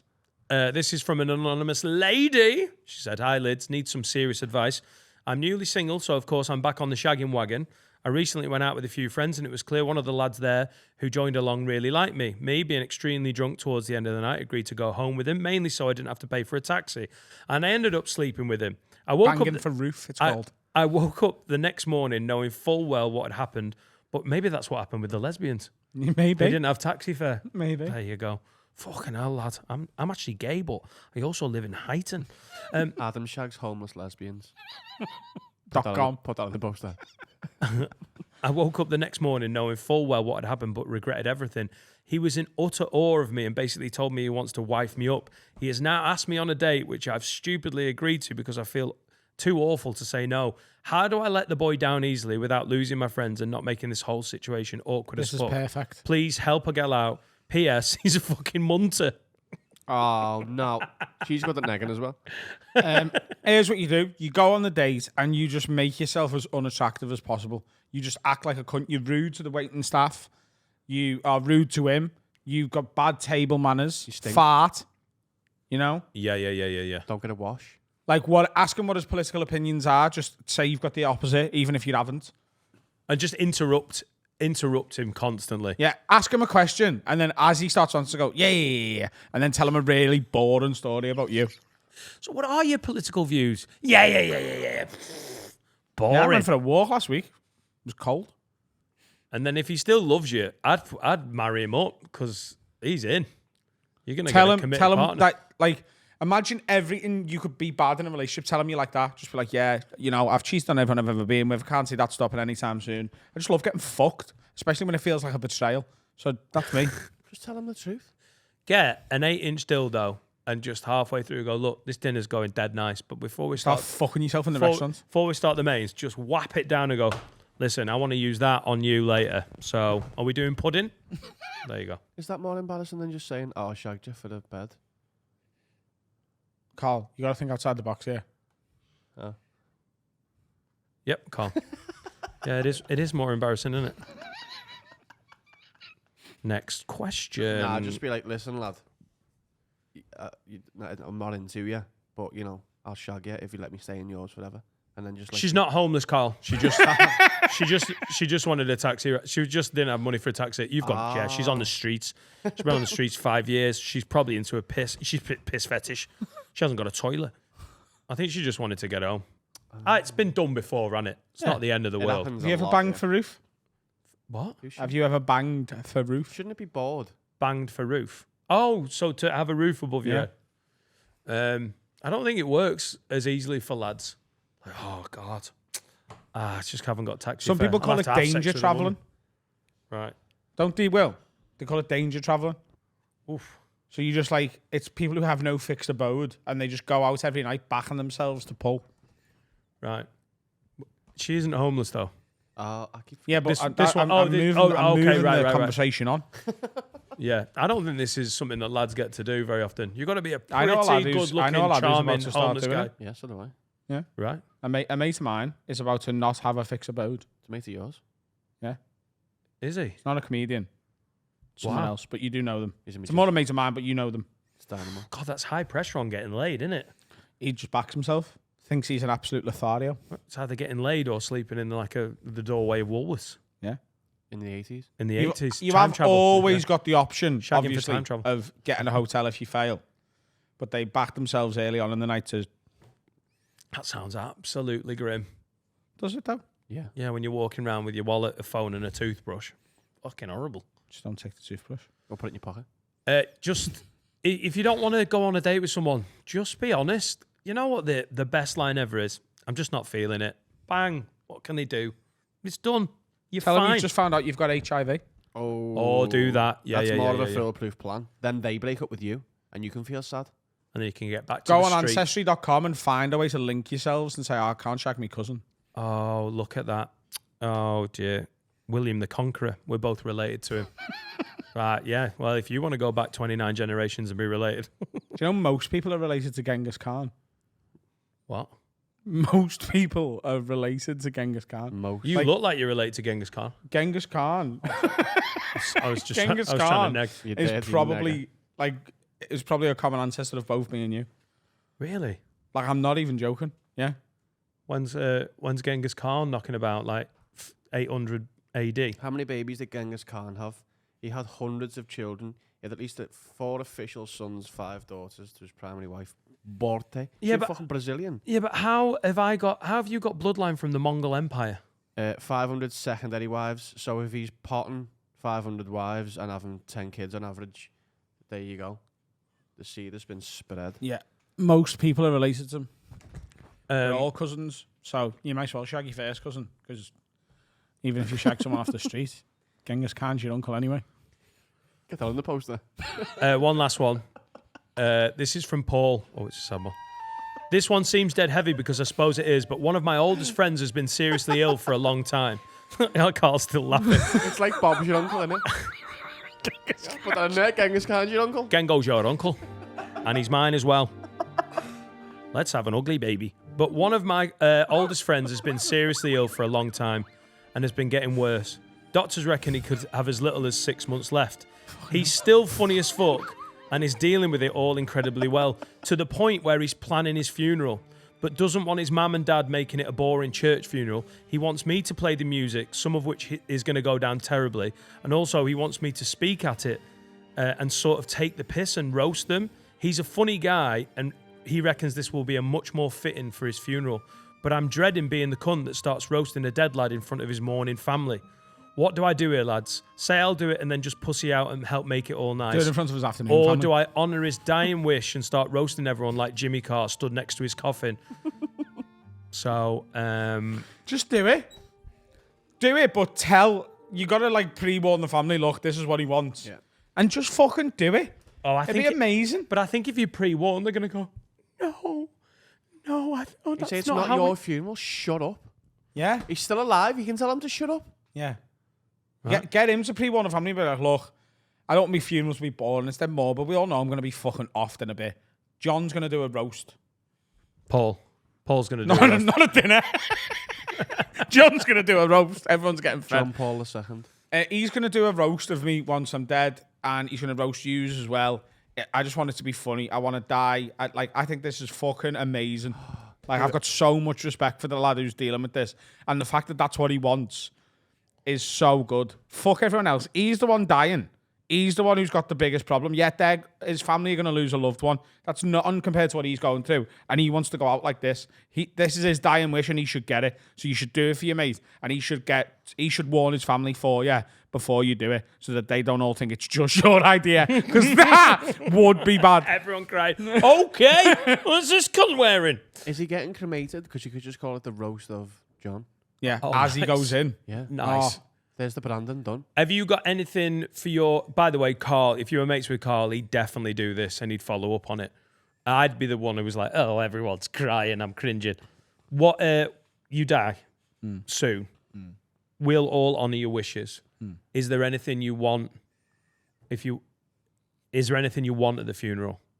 Like, is there... And we will honour those wishes. Absolutely. Let us know. Because I'm just telling you right now, I want everyone to play a game of boners during my funeral, and Okay. I don't want they won't know this. Pants on or pants off? What? Pants off boners? We haven't explained what bonus is yet. Oh right, And we're okay, not going to. We'll play bonus at your funeral. right, okay, cool. I want everyone who's ever worked for Have a Word to come dressed as a member of Blazing Squad, and I want you to do I think I already do. Crossroads All right. live on the altar. So, Now- like, now I we're gonna want have some you to music. get up to do a speech, just like some words from Dan Nightingale, and then I want you to get on stage, bam, bam, bam, bam, bam, bam, bam, and then one by one, everyone else joins you. Yeah, Yeah. See you at the crossroads. yeah, that's what I want. See you at the And I crossroads. want you to get a Neil Diamond tribute act to sing at me wake. They won't Wilkins turn up. up. They You won't gotta turn see, up. gotta sing Crossroads though. Natasha Bedingfield, unwritten, done like you're on the cop on a Champions League game. No! No one else. No one else. Speak the words on your lips. Set yourself in words unspoken. Live your life with arms wide open. Today is where your book begins. The rest is still unwritten. He's fucking dead. He's fucking dead. I want the tabernacle to be full of Garys. Oh, no. You have to honour my dying wish. I want both of yous to cut in a goatee for the funeral. Okay. Okay. Woo! I want the tabernacle to be full of Garys. So, communion, everyone gets a Gary. When you go up and go, body of Christ, it's a Gary of body of Gary. And I want, Body of Gaz. do you know what? I still want the Crossroads thing, but I don't want you dressed as Placing Squad.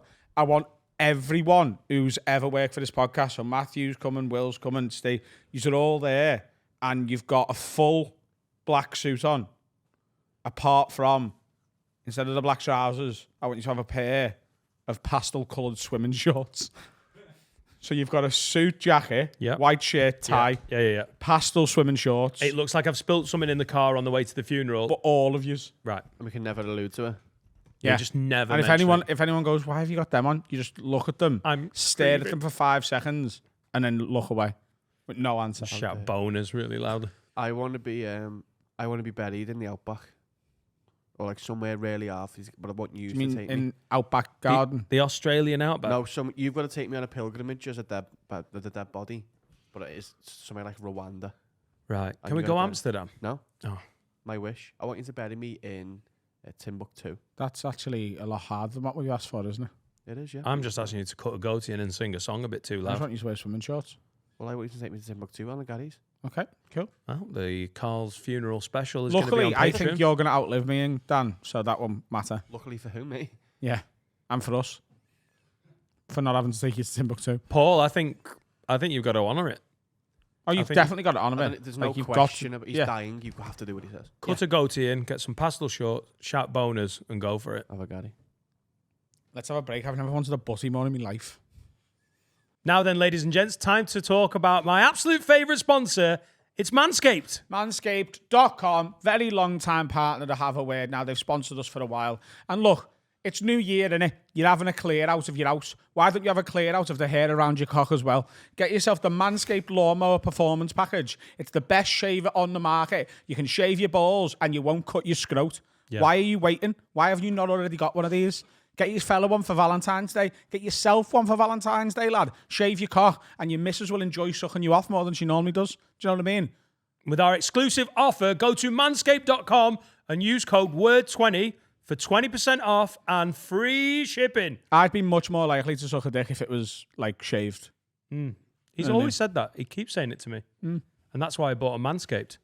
Get 20% off and free shipping with code WORD20 at manscaped.com. And then when you're in the gym, new year, new you, Oh my and you're God. sweating, yeah, it's better down there, isn't it? You don't have, like, wet pubes. Manscaped. Oh, we are back. We're back. Russell Kane's here. Oh, yes, mate. Everyone, One of the fucking How are ya? hitters. I'm loving this. I mean, I did enjoy the threat of death in a Runcorn car. This is even better. It's better in here, isn't it? Got a nice neon sign. We're actually in Liverpool. Yeah. And the thing that, like, when you're not from Liverpool, as I'm clearly not, it's hard to get your head around when you're actually in and when you're not in Liverpool. Because when you're in London, rules, yeah. like, no one gives a shit. If you get off a plane in Luton, you're in fucking London, mate. Deal with it.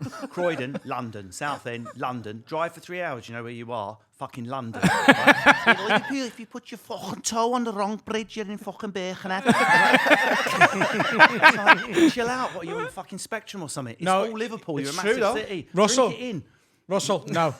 You don't get it, mate. Okay, being from Liverpool is a sign of respect, like the actual city. Okay, it's important that we set these borders and barriers so the people from Birkenhead and St Helens and Ormskirk know their fucking place. Yeah. and And look, if we you're still from appreciate Bootle- you watching. If you're from Bootle, apparently you're on the fucking borders as well. Bootle is a weird one because Bootle isn't Liverpool, but we It is. we have them. Heighton's the same. Heighton's the same. Heighton's not Liverpool. Which bit is Liverpool? What is it, like one paving stone where John Lennon once had a fucking pest? Only that. Russell. It's a piece of rice. It's a purple bin. Yeah. You've got to have a purple bin. Who's saying before? Oh, well, I what know bins? about that because of Everton and all of that. So, Yeah, you need a purple wheelie bin. Yeah. 'Cause they're in Your house is in Liverpool. Right. Any other, you're not, apart from Bootle and Knighton. You can't have that in Manchester because of purple achy. Do you know I tried to take a photograph of him in a train station once and he threatened to beat me up? Really? Yeah.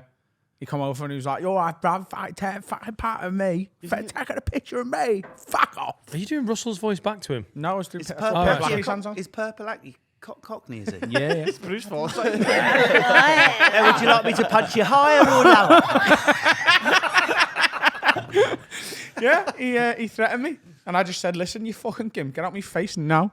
And he was like, oh, hang on, you're that Adam Rowe, you're the dad, aren't you? You're the And I was Alice like, in the world, yeah. yeah. Is Russell, that really we- what happened, or did you run off like a pussy old? We can tell where you're from in Liverpool from your accent. Like roads. I Yeah, can tell you someone from Scotty Road. yeah. That's, again, one specific road. Like, South Liverpool's a lot softer. We've spoken about this before. South Liverpool's I'm going for a walk with me dog. Yeah, I didn't really want this breed, but, you know, the wife likes poodles, so I got a poodle, and a nice look at my new accent, coat. isn't it? Is that the I got posh this one, is coat it? for Christmas. It's and like the soft Beatlesy one. It's nice that was a bit. Ringo lived in Yeah, America yeah. for a few years. yeah, I'm fucking, you know, Ringo went to school with me dad, and anyway, look at me coat. And what's the other one then? The other one is the one you know from like, right, something like that, how you doing, kid? That's us. Yeah. Like North Liverpool, like Dovecot up towards Bootle. Is all right. Like if you met my little brother, I remember the first time Alfie Brown met my little brother. My brother went to the bar and Alfie went to me, "Why does Jack sound like that when you don't?" And I said, "Because I've got mates like you." Like, I've got friends who aren't from Liverpool. Everyone my brother's ever met is from the fucking 4 roads we grew up on. So he's very like, "Oh, you know, fucking works with me for it, lad, you know what I mean? Like, a fucking boss is a prick. Fucking won't even let me go for me break." It doesn't speak to anyone who goes, "What are you saying?" Lindsay and her brother have got different accents. My wife's from Sale, which Yeah. her mother-in-law says is Cheshire. Check your postcode, you lying cow. M30. They're all from Cheshire till the 4th drink. They're like, "Come at me a bitch. I'll put a fucking glass in your face, you cunt." Anyway, well, I was gigging abroad last week, and the audience was a real mix of foreigners and Brits. They don't understand how quickly our accents change. Like you say, in Liverpool, you can walk a few streets and hear a different sound. Yeah. In America, you could drive from the capital of North Carolina to South Carolina 3 hours, and you will not be hearing a little bit of difference. You'll still be having like sweet tea in the rain all there. I actually heard someone say to someone once, "Are you Canadian, an American?" Doesn't that blow your mind that an American has to ask a Canadian if they're... Could you imagine saying, "Are you Scottish? What do you fucking think? To us, it's unbelievable. And Manchester is even more...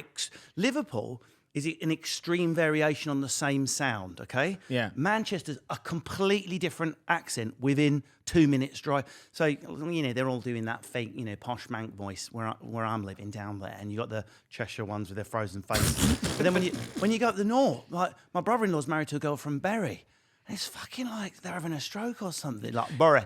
And we were going to watch the Goonies in the cave in the summer, screening it at a place called the Devil's Arse in the Peak District.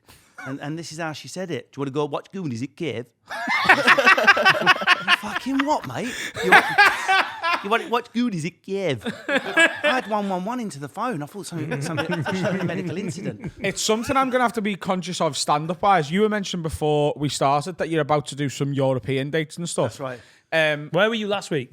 Dubai. Dubai. Yeah. And then Europe. Dubai's got a lot of expats from Britain though. Yeah, it so was a mixture. that's different than going to fucking like And a Europe lot and of stuff. Scousers, a disproportionate amount of Scousers Yeah, in Dubai. yeah. Dubai is just the Liverpool of the Middle East, to be honest with you. And Rhyl is the Liverpool of North Wales. Take your pick. If you're in Abu Very Dhabi, that's Birkenhead. That's It is, though, it is. It is. That's exactly what it is. Middle Eastern walls. I put my new stand-up special on YouTube last week, and thank you to everyone who's watched it. And if you haven't, you know, check it out. It's on this brilliant. Give it a channel. It's watch. Imperious. Fantastic. Shane Gillis, American comedian, shared it for me. Done a tweet saying, "Oh, my mate's put a new stand-up special out. It's great. Go and watch it." The replies to that tweet are fucking hilarious because there's a lot of his fans going, "What the fuck is the noise coming out of this cunt's face?" They just cannot understand me at all because it's a hometown gig in Liverpool, and even though I naturally soften my accent on stage anyway through just years of experience, it's still not soft enough for people who have got no accustomization to their ear with it. And you don't realise how many colloquialisms we use. Yeah. Just we use like even that sentence in America wouldn't say. What's that noise coming out that cunt's face? There's so many. There's so many English constructions in that sentence. Yeah. They don't really use the word cunt or Yeah. anything like that. If you say bell end, they don't know. They think it's the end of a church ceremony. I love the word bell end. It's one of my Americans are favourite- shit at swearing, aren't they? They are, yeah. They're really bad at it. Oh, aren't they can't say twat. Twat. No, that's another one they don't have. Twat. No, they say twat, don't they? They say- don't even say it. It sounds awkward. Oh God! Every time I'm like, Stop being a twat. she was such a twat. You're like, what the fuck? Mispronouncing twat. No, they're bad at it. You big Yeah, jerk. but they use motherfucker quite well. Yeah. I'm quite jealous of that. As a Brit, I can't go, look at this motherfucker. It doesn't, Motherfucker. do you know what I mean? It doesn't work, does it? This motherfucker's doing me. Like, it sounds so jarring and stupid. But if I was a man, I was like, what a funny motherfucker doing it. Like, it sounds so much better. It I'm going to does be on your side, sound Adam, and edit different. that bit out for you.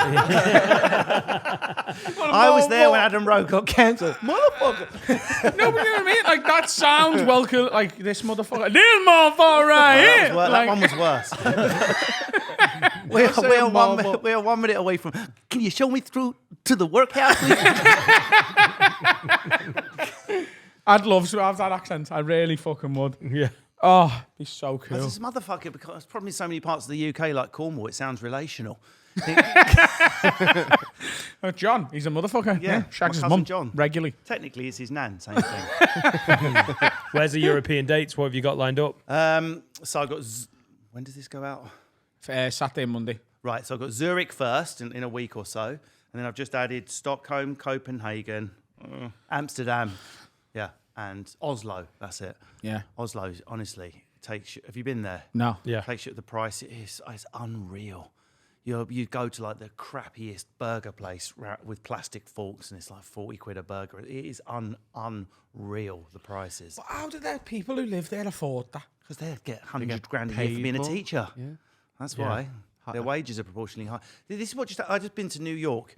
I'm going to New York in March. I'm so fucking excited. Mate, I would start saving because whatever you do, dinner's 250 quid. No matter how much. And we ended up eating in like the bagel place on the corner with like the plastic 250 forks quid for and a sharing bagel? a glass of a plastic glass out of water, and it was still 100 quid for 4 of us. And my mother-in-law's like, I don't understand it. Don't they want us coming or something? Why do they make it so high, the prices? And I'm like, no, we're peasants. The pound's fucked. Get your head around it. The people with euros, they were like, it's fine, it's perfectly reasonable prices. The pound is gone. We are peasants everywhere we go because the pound's worth fuck all. Yeah.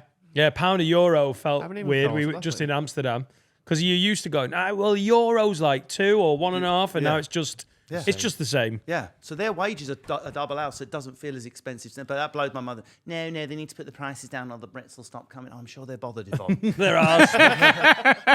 Sure they're bothered about us twats. Yeah. I'm going to New York in March, little solo trip. Very nice. And then in April, we're all going to Nashville Oh, to lovely. record the Nashville Have a Word special. Oh my God, that would be amazing. So I wonder how expensive Nashville's going I to be. wonder if you'll do your motherfucker. That'd be good. What then, you motherfucker? No, I've made you sound a bit more deaf than you sound. no, I've been practicing my Nashville for when we over there, boy. Dukes of Hazzard. We're going Nashville. I'm going to be rooting and tooting and shooting some beers. That sounds like I'm a lady that's taking a wrong turn down a dark lane. What's a pretty lady like you doing walking on a company down here? What color is your band? I'm going to give myself a pair of cowboy boots, cowboy hat, and some tobacco to chew on, and I'm going to fit in like a motherfucker. That's quite good. What's the face? That's his normal face. That's out of order. It's the only way I can get me mouth to make these noises. I wonder if they'll be charmed by our British, because Americans think it's a meme, isn't it? But Europeans see us as all like fucking hooligans and lager louts, and the Americans see us as basically Hugh Grant. Yeah. I don't know what people from the South are going to make of English people from the North. I feel like that is not a natural I think connection. I think the reason I love country music so much is I identify with That's the a people. cunt. Sorry. I identify with the people. I think down there, they're working class, they're hard working. I think they're going to respect me. Because that's why you identify with them. I identify with them because I think they're going to like me. But do you know what? They don't hear it's surprising that they're so deaf to our accents. And obviously, they'll hear a difference. Yeah. But they'll be like, you Scottish or Irish or Yeah, something? Scottish. Yeah, a I've lot, had that in... Last time I went to New York, I got asked whether I was Scottish, Irish or Syrian. I get Australian. Syrian. Yeah. That was someone's first guess as well. Another comic. He was Yeah, like, I've just come from fucking Damascus. It's a fucking war zone down there, lad. Your fucking asset's a fucking bellend. Yeah, another comic. He was like, hey, you Syrian? I was like, He's nagging you. I've never had that one. Syrian. That's a new one. Yeah, it's the Southern and Australian. We had my nana's friend was like a family friend of ours. And when she came, I basically hadn't met anyone from proper London. She was from North London. And in my head, I was like, you sound like Neighbours and Home and Away. Yeah. they do, yeah. Because, Because it's a very short walk between those accents, Dan. yeah. I mean, is that literally from all the deportation from London? Is there a... Fucking right. Well, there is right. Like, they're very close. there is a theory, and also that is why it's not that your accent is less clear. It's because American English is closer to the vowel sound of my English, right? We have an Australian. That if you go to Amsterdam or anywhere abroad and you're speaking down the phone and can't be understood, but then I took the phone off you and can, it's because it's close to the English they heard. So when me and Lindsay went to Amsterdam, all she wanted to do was get butter sent up to the room. And she's like, can you send me some toast and butter up? And this guy's like, what is butter? No, I need some butter. You know, you spread it with a knife. And I just went on the phone and went, butter, mate. Straight up. She's getting toast and a little butter. Yeah. Well, she's gone to pray. So that's why Northerners struggle abroad more, because not because there's anything wrong with your accent, it's just it's further from the American films that they watch, and my accent's closer. That's Yeah, it. and then there's Glaswegians watching this going, Oh, you my guys God. don't even Hey, know. bro, I want the butter here for dust. That Glaswegian kid who's having an argument with Alexa because Alexa can't understand her. It can hear so many different words. Alexa, I lose She's like, Capaldi. Alexa, hen, come on, hen. Alexa, turn the fucking lights on, will you girl? That was what she sounded like. What's going on here? Every international in Adam is loud, isn't it? It's like, right, I'm doing a voice. I don't fucking know. Are you speaking louder because they can't understand them? That's a classic tactic, that. Yeah. Point as well. On butter. Butter! Butter! Butter! How are you getting it? Oh, butter. Sounds like a But a strong accent. fighting advice.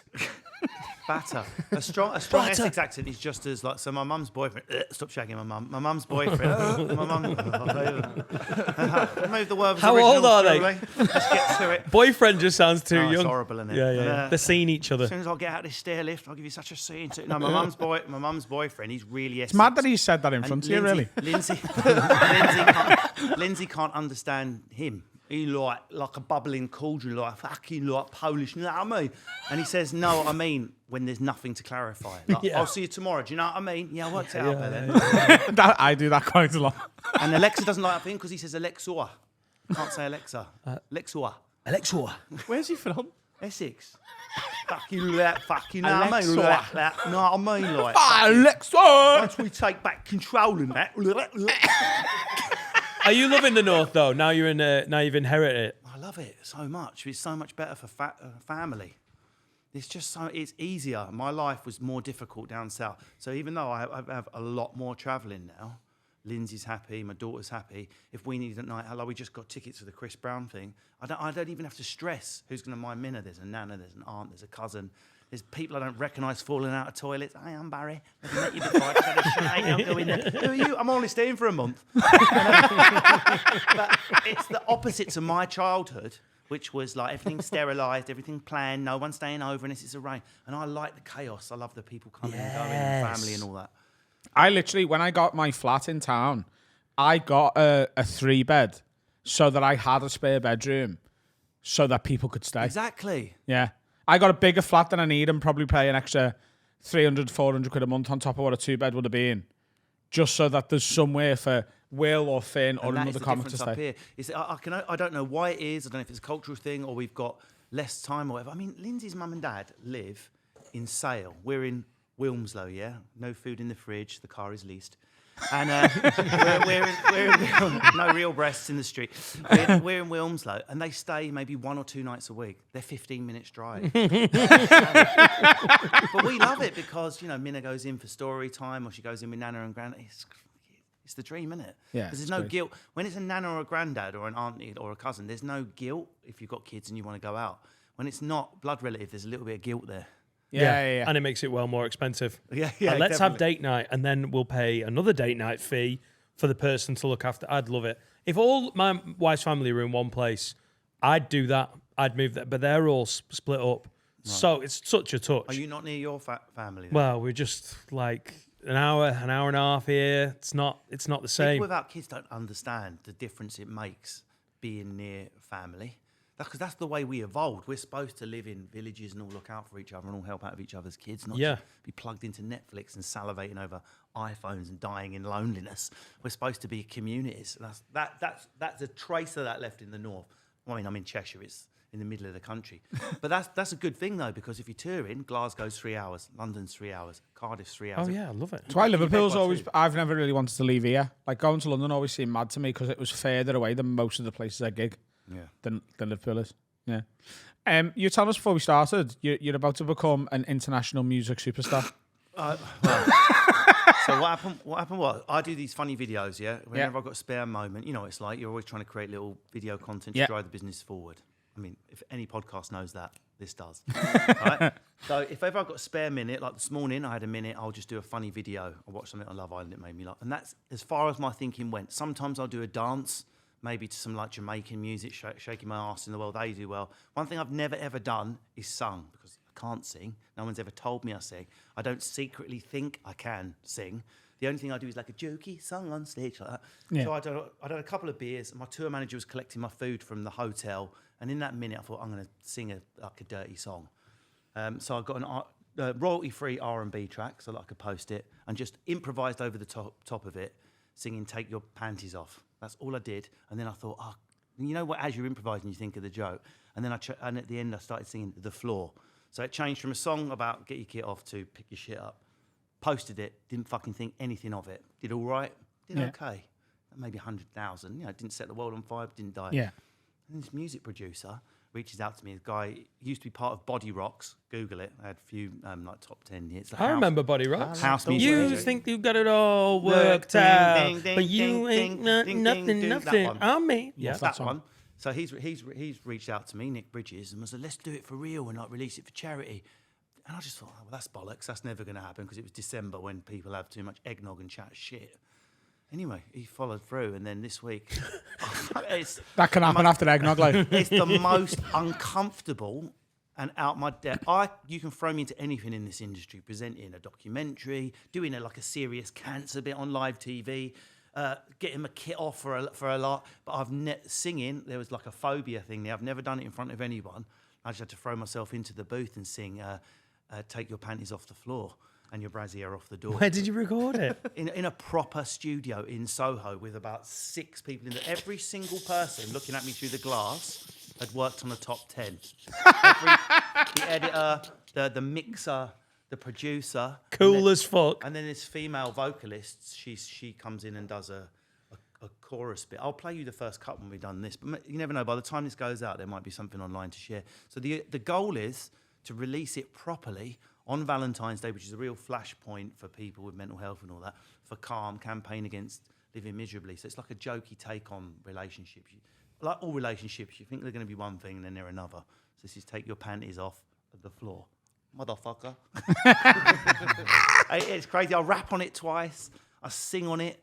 I'm trying to get Judy Love for the music video to be my wife, like grinding around me, like with picking her bra off and stuff. That's so funny. Can we play it? Will we be allowed to play it on the end of our pod? Because we do a song on the end of the pod when it comes out. Yes, you can. You can. Absolutely. Yeah. Yeah. Absolutely. I'll come and drop it live. It doesn't. Oh my God, yeah. It doesn't even have to be this Did episode. That make you cringe a bit? You went, It's got to be so bad if you're doing a song and you're a comedian that it's good. Yeah. Are you better than you thought you would be at singing or worse? No. I've been told recently that I've got a good voice a couple of times. Who by? Who's what?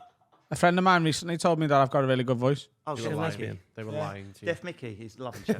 Yeah. Yeah, you got a motherfucking good voice. Them lips move real nice.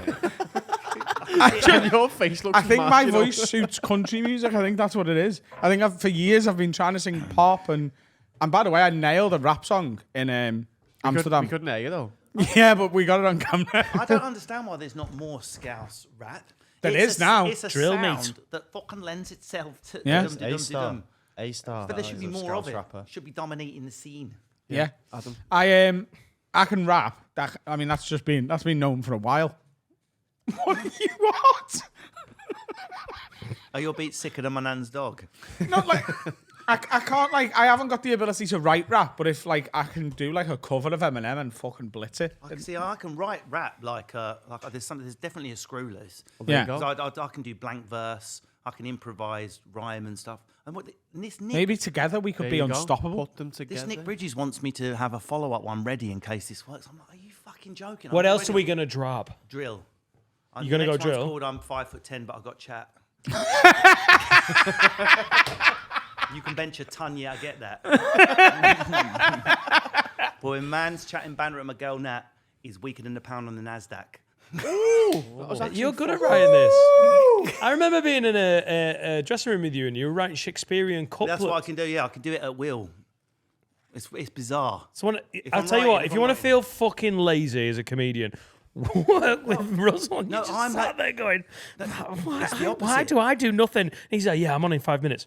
I could hear you typing That's something I'm else. the opposite. I am lazy because if anything that doesn't come easy, I don't. There are many things I could have done in my life. I could have learned a musical instrument. I've got a natural gift for languages initially, and then it gets hard, and I lose interest because I'm not, the A-star. You can ask for a library anywhere in the world. But I'm just really, literally. But it's I'm just lazy, but for whatever reason, that Shakespearean sound. I ended up writing a play, and sent it to the creative director of the actual full RSC, not the RFC, not rugby union, and the RSC. Thinking I'll never hear anything. They wrote back and said, we've got a dark day. David Tennant was doing Hamlet in the main house at Stratford-upon-Avon. Then when we've got a dark day on the Sunday where we're doing tickets for different things, would you like the main stage for 45 minutes to do 45-minute version of your play? I was like, is this a wind-up? So I checked it was the real geezer. And we went down there. We sold 600 tickets because people were just floating around looking for something to do at that 7 p.m. slot. And we performed The Lamentable Tragedy of Yeats's Wine Lodge for 45 minutes. So I've done blank verse at the RSC that I've written. Yeah, but you wrote it Yeah. in the fucking dressing room of the Glee. 10 minutes, you were like, right, I'm about to go on stage. I just get a bit wired before I go on stage. So I'm just going to write some more of this. I was like, this guy's fucking, it's ridiculous. I'm quite good at telling you the square root of a number correct to 1 decimal place. Are you serious? Yeah. 404,000. 404,000. Yeah. It's 101,000, isn't it? No, that's times 4, isn't it? Yeah. Essex in the house. But if you want to see Adam do the square root of things, it's at the RSC in Stratford-upon-Avon. He's got a 7 p.m. slot. 404 will be 20.1 an absolute. He's correct. It Yeah. is 20.1. Hang on, that's a bit Rain Man, that. So that's 20,100, is that right? Do you know if we were... No? I don't know. Like, if we were all Mama single like now on that, Love Island, Mama like and there was this really that. fit Yeldem there, and I was like, I can, I'm a bit silly, I've got a sense of humour, I can rhyme at will, that's really impressive. And I just jumped in with, I can do any play, I'm not Virgin. Sexy boy. Yeah, I can do that. That is, how are you doing that? You don't know how you can do it, it just sort of happens. It just comes to me. Yeah, it's like God's helping me. That is bizarre. He's gonna match it up with his country and western singing and something's happening. The square root of love is Rain Man. That defo exists. Oh, no. Can I release a country song? Square root and toot. No, can I square root you? Square root and toot and shooting. Yeah. Please. Can you do a country song? Square root of 400 is exactly 20. My love for you, my darling, I have got a plenty. Wow. Write that down. Yeah. That's it. That's just off the top as well. You know what I mean? That's just freestyle country bars. You're having a laugh. Fuck off, boy. I got stuck between boy and bro there. This is what happens when bars get spit. This is what happens when you have drugs in the week, coffee in the morning. This is what happens when you're this white. Fuck off, bro. I'm the blackest person in this room. No. Soul wise. If this was a branch of Farrow and Ball, there'd be no options. I think it's Dan. This is the cancel episode, isn't it? There was an American Southern origin. It's the 87th cancel episode actually. Questionable origin American accent, followed by an impression of someone deaf, and then someone with disability was invoked. The rule with accents though is as long as you don't specify where the person is definitely meant to be from, you can do whatever you want. Yeah. Like if I just do a really bad Geordie accent, I could sound like anything, couldn't I? True, there is that. Yeah. Now we all want to hear that. That's the issue. No, I did. I'm not sure you do. How are we?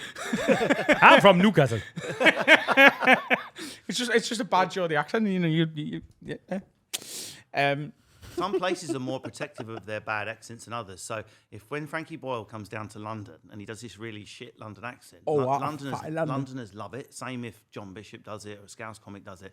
But if you do a bad Scouse accent when you're on stage at the Philharmonic or something, they fucking let you know. yeah. Now, I started out in Newcastle, and if anyone went up and did a bit of a Newcastle accent, it was like, oh, great, good effort. Yeah, You I know? like it. You're doing, you could do that. And I remember gigging in Liverpool for the first time, and I just thought that was what you do. If you were in a place, you'd be like, it shows that you're making an effort. Yeah, yeah. Wow, that doesn't go down well. Do you know what it is? I think it's because Scousers get sick of people doing it. And it's like, Yeah, I think like when a Scouser meets someone who's not from Liverpool, they're like fucking chicken and coke. Like no one goes up to Geordies and goes, "How we're?" I mean, I do. You did. We did it all week. Everyone goes up to George's and goes, "How wet?" How we're? I've had a fucking pool item just for carrot. every accent's so loud. Jasper Carrot's definitely a Brummie for a start, is he not? Yeah, but he's got Geordie heritage. And Adam knows that as a top Geordie fan. Where's your favourite place to gig? You're going to Europe, but where's your favourite place to gig? in the world? Where do you love gigging? I think, as you two will know, you're very experienced comedians, after a while you realise what's most important is how nice is the theatre. So you could be in the loveliest city on earth that loves giving the biggest responses, and Liverpool would be up there, but there's still some bad rooms in this city, and if you get in them, the audience is self-conscious, they're not going to laugh.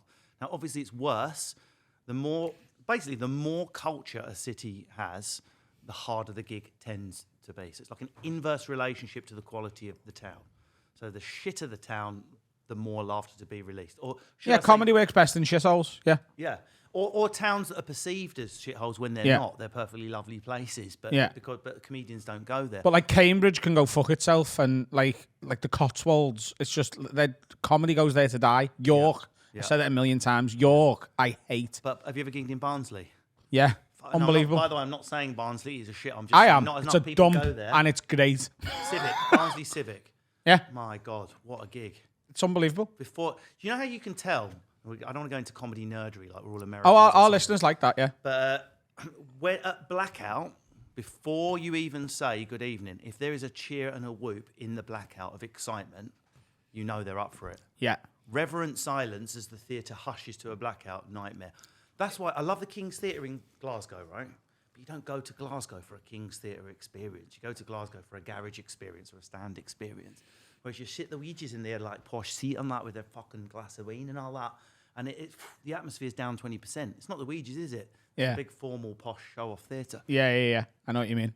Yeah, when you do a little intro, I don't know if you've ever done an offstage introduction and you try and be like even just a little bit amusing in the intro, and you just hear silence. You're like, okay, could still be fine, but that's not a good sign. You got to do more work initially. When you do a little offstage announcement and there's like you say, a little woo or even a little tit, you're like, oh, this is going to be fun. They're ready to. That was Tommy Cooper. Listeners, you remember him? Don't even remember Liz Truss, do you? Let alone Tommy Cooper.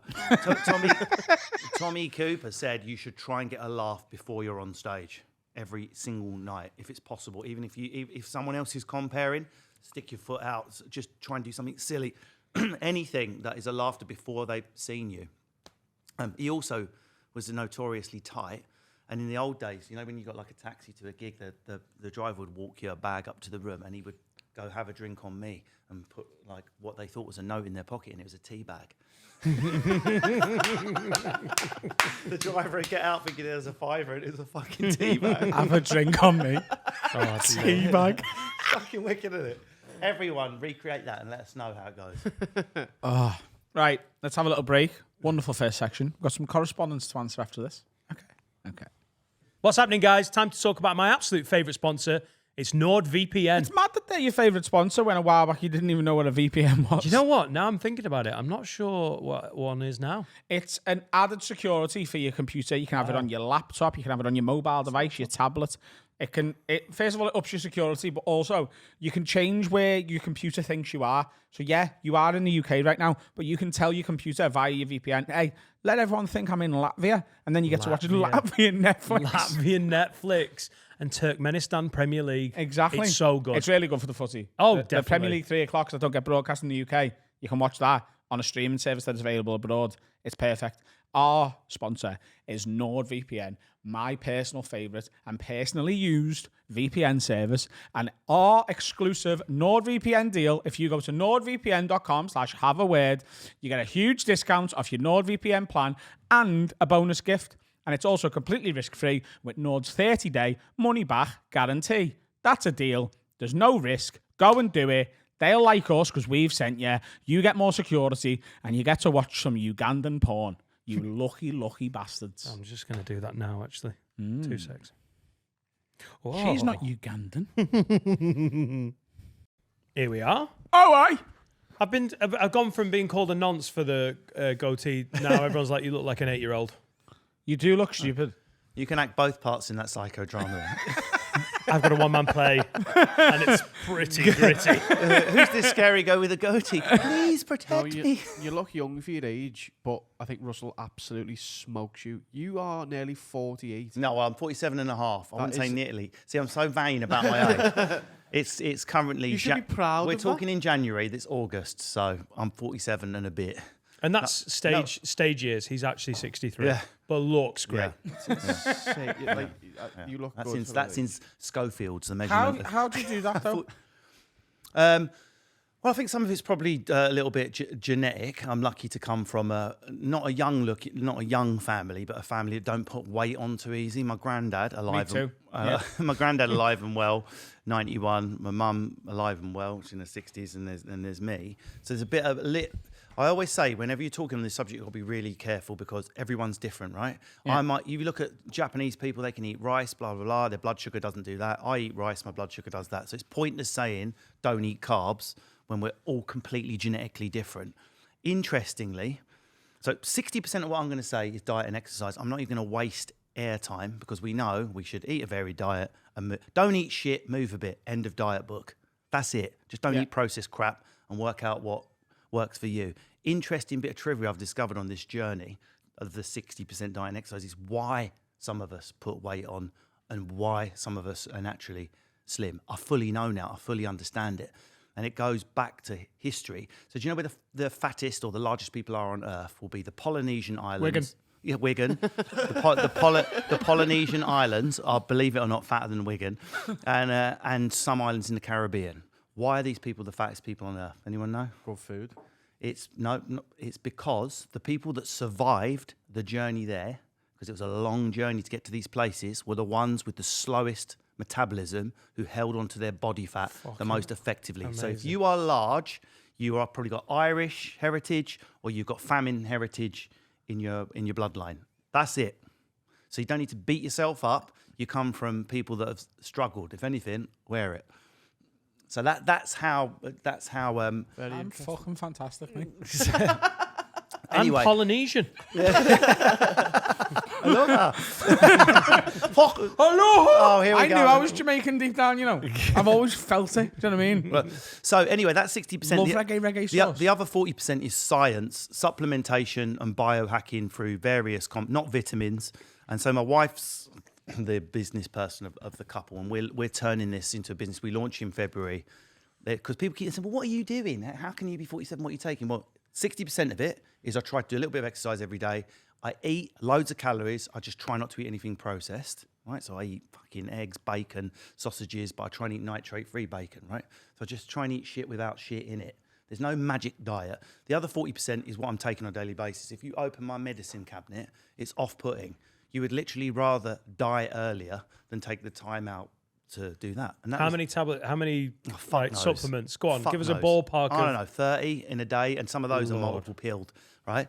So my wife's insight was most people can't be fucked and don't have the budget to do that. What if we boiled down the big 7, the main 7 biohacking, age reversing, cellularly age youth giving supplements into one easier day smash thing, which unbelievably no one has thought to do. So that's what we launch. So what's going to come in as It'll just be like a supplement, but you take 3 a day with some sort of fatty food source like yogurt or nuts or something, because some of the things need fat to pass the brain-blood barrier. Another really quick fact. So now we know why some of us are big. Once you understand what aging is, people are like, you're going to get old. Stop being tragic. Stop trying to talk getting old. But I put aging in the same category as dementia and cancer. And no one in this room would say, oh, fuck it, everyone's going to get cancer. Let's just leave it. We all fight, right, against cancer. There is no reason for you to be a bent, fucked up 90-year-old. You might still peg it at 91, but why not be a 90-year-old, right? And so once you understand what aging is and how it works, you can start to fight against it. And aging, very broadly speaking, only has 2 components. Number 1, when you wake up every day, your body's making new cells. And the older you get, the less accurate that copies are. Like an arse on a photocopier over and over, fainter and fainter, till eventually, old ting, right? So getting less and less accurate. So you need to fuel your body's natural skill of photocopying replacements. That's the first one. Second thing that makes you age is the shit cells going around your body that you don't use anymore. Old age cells. The posh word is senescent.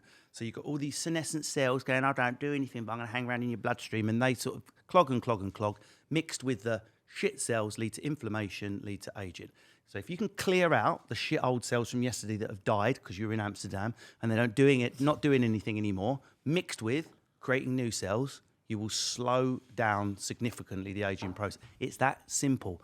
No one solved it, but the challenge is simple. Can I just say, Russell, if you managed to do that sales pitch, I know that wasn't a sales pitch, it was an explanation to someone like me who did shrooms for 48 hours straight, you will get a lot of sales. Because when I was on shrooms in Amsterdam, I was like, you know what, you need to really get healthier. We need to, come on, we can do this. Today was a great day to pitch that to me. I'll sign up right now. You've got to do the diet and exercise as well, though. Nah, I'm out. Cool. I've started moisturising my cock. Yeah. Well, that already looks very young. Yeah. He's actually started photocopying it as well. So he's going to be absolutely I'm fine. in, by the way. So, I'll buy some of this. And the non-book... Can we put it on the business card? Yeah. So is this your product? It's Lynn, my wife. My wife's been using me. So basically, I don't have a normal comedy act. It's very energetic. It's like Lee Evans on steroids. Fine if you're 28. I was getting older and older, more and more knackered, and just experimenting more and more. And so Lindsay's been like using me like a jet. Let's try this one. What about this research? Read that paper. And we've combined it all together. And it's built naturally from the very first thing I did about 15 years ago. What if I stopped eating sugar? Up to the hardcore shit we are now. It's been like a learning journey. But basically, you're as old as your cells are, not your birth certificate. So I can take your blood or your saliva and send it to the States now and tell you what your epigenetic age is, your real age, how you're really aging.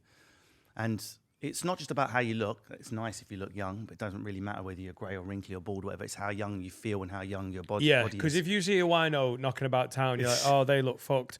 They're like 32. It could be pickled. They've just, But it's the mitochondria is the shit inside the cell, and it's how old that is. And people whose mitochondria are younger tend to appear younger.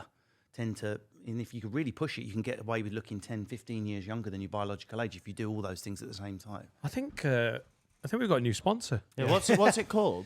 Well, Lindsay won't let me share that yet. It was originally going to be called Zing, but we had some copyright issues, so it's going to be a name like that. That's all I can tell you. I know it's going to be a big. I had some interesting people WhatsApping me with deep pockets. Like, is it out? Yeah, can I try some? So it's really exciting. But that's, I'll let Lindsay deal with the business side. Have you any trials yet? We got 100. Like, yeah, you could be on the VIP like testing kit. Sure, yeah. Yes. All right. We'll be some pigs for you. Yeah. I can't wait to look 25 again.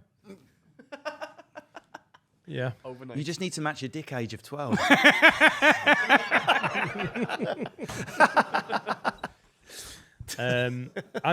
Like all joking aside, I'm absolutely That in. was very interesting. Yeah, me too.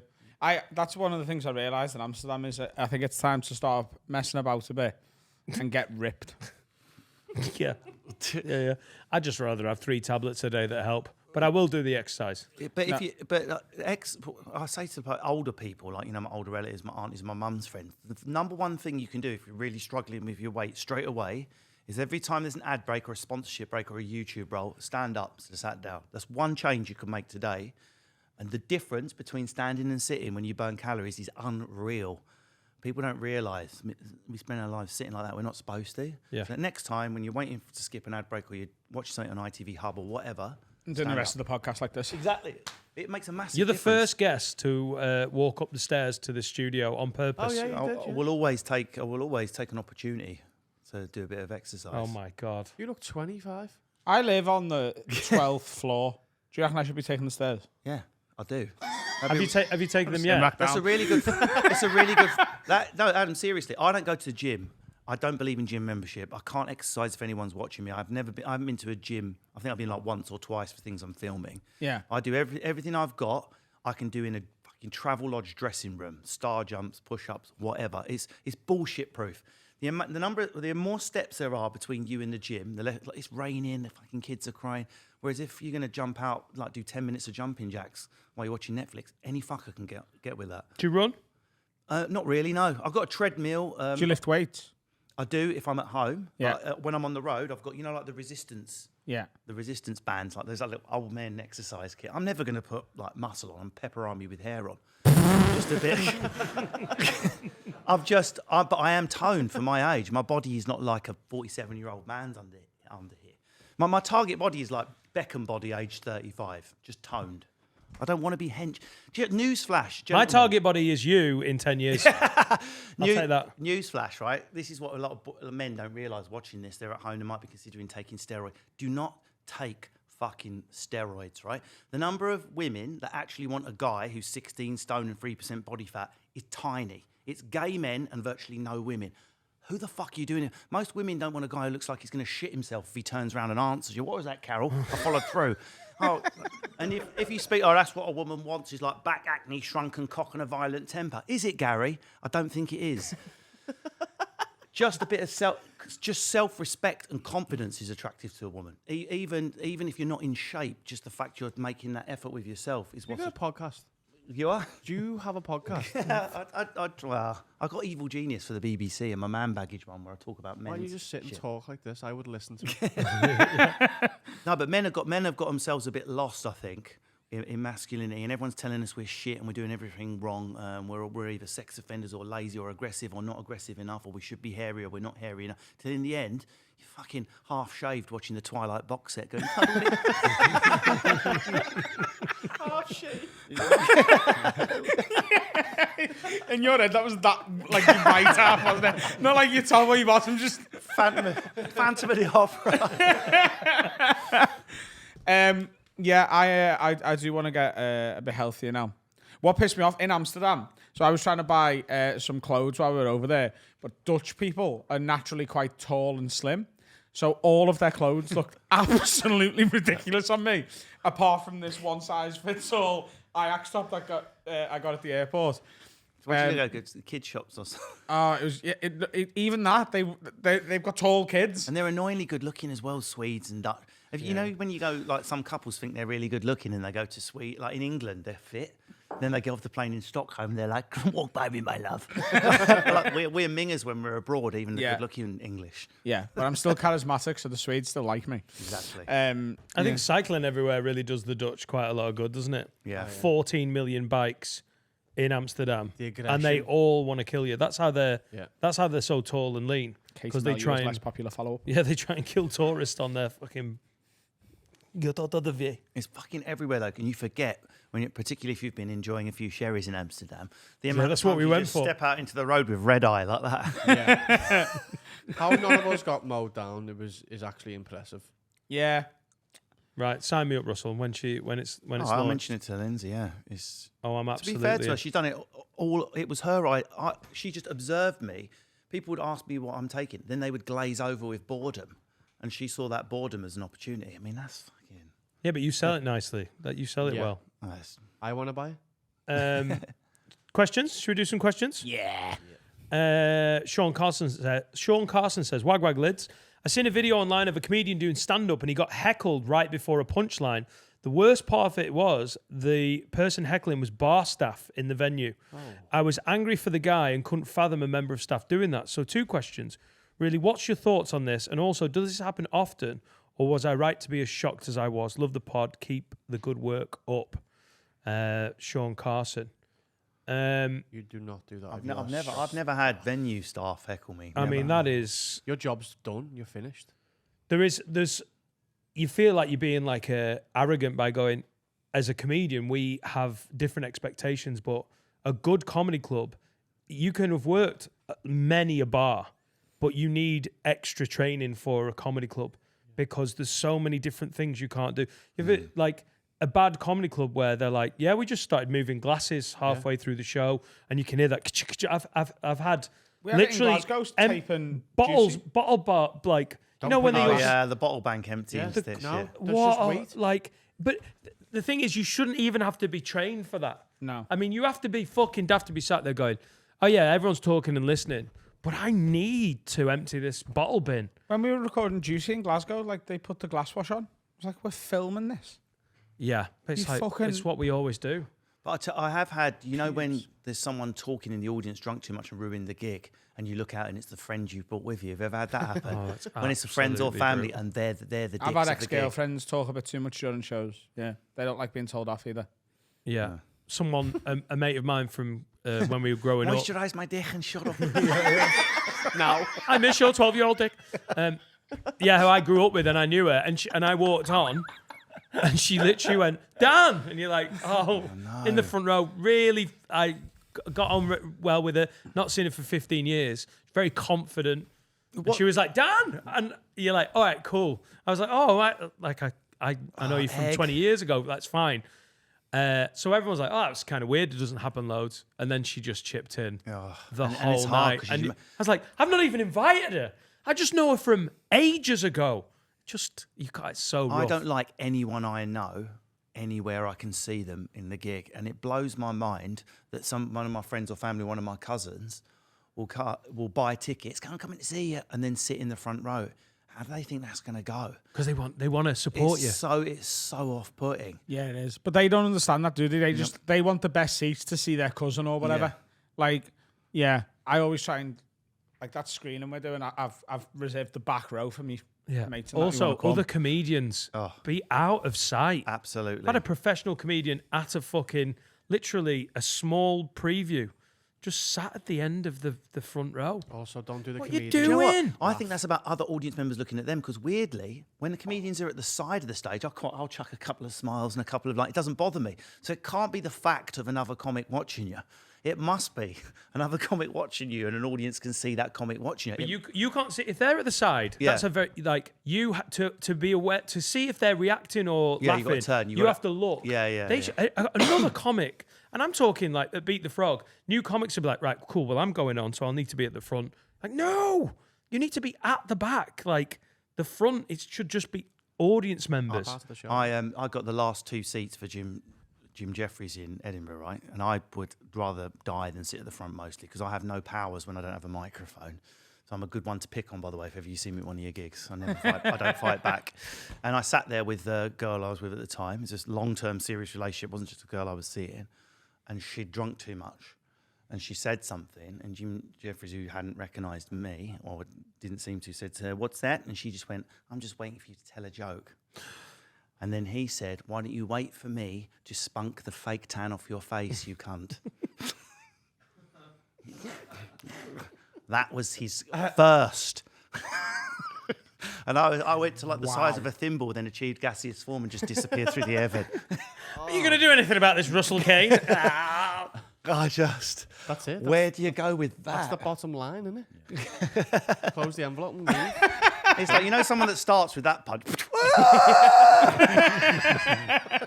I don't think you're very funny. You should be dead.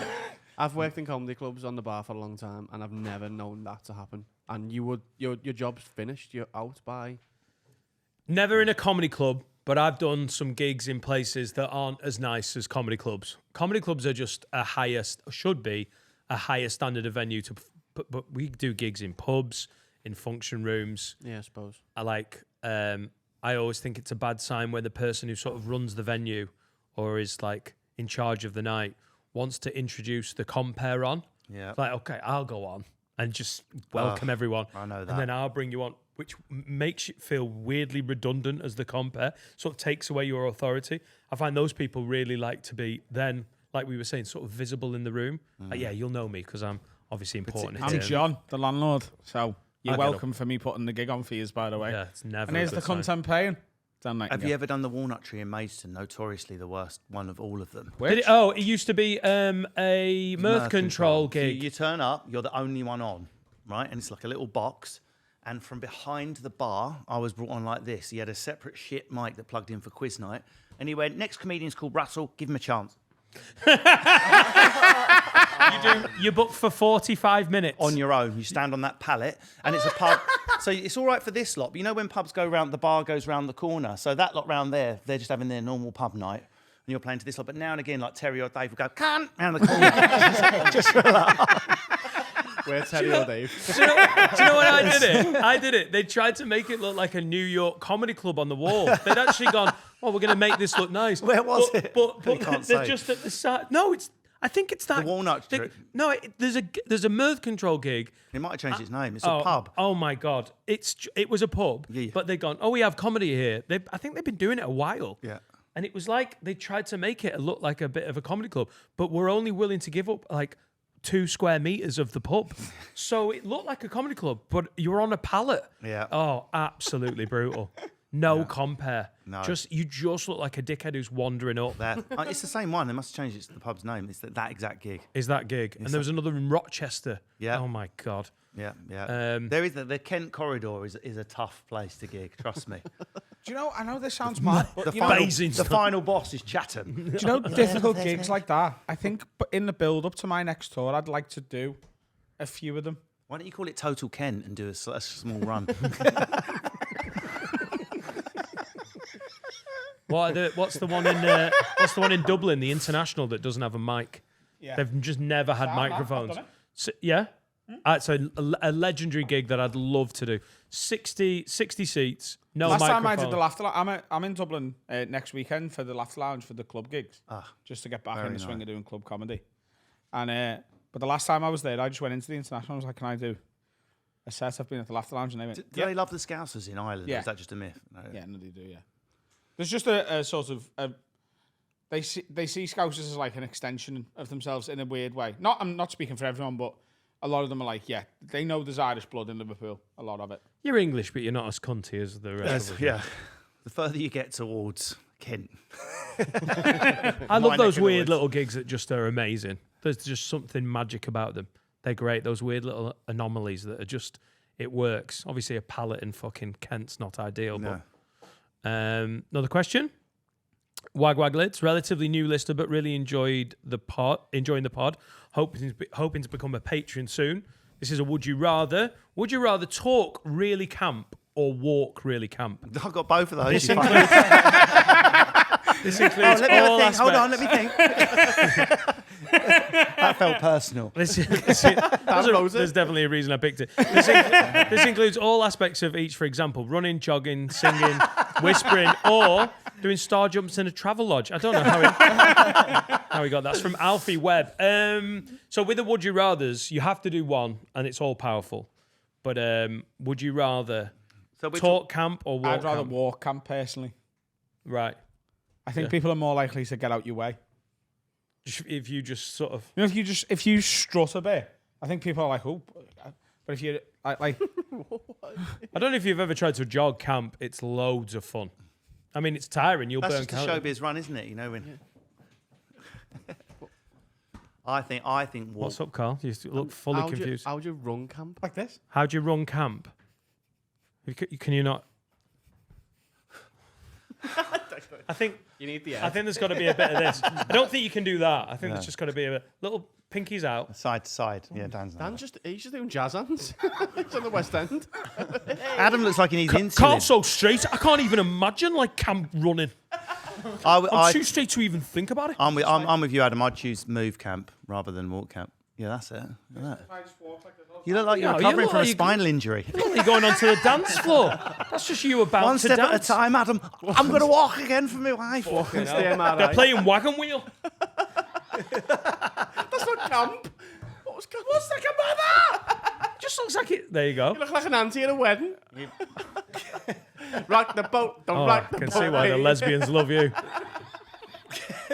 I can't listen on stage. I love a good camp up. It's Yeah, but you're loads of better fun. off walking because people that you could work, you can still do podcasts, for Yeah. example. No one's going to judge you if you think you're putting a voice on or anything. You're going to look like you're putting a walk on. So Oh, I, yeah, for we'll go- commercial reasons, would choose move camp. Yeah. For commercial, that's the first time anyone's ever done that on a Would You Rather. For commercial reasons. Let's do some have a words. That's why we named the podcast.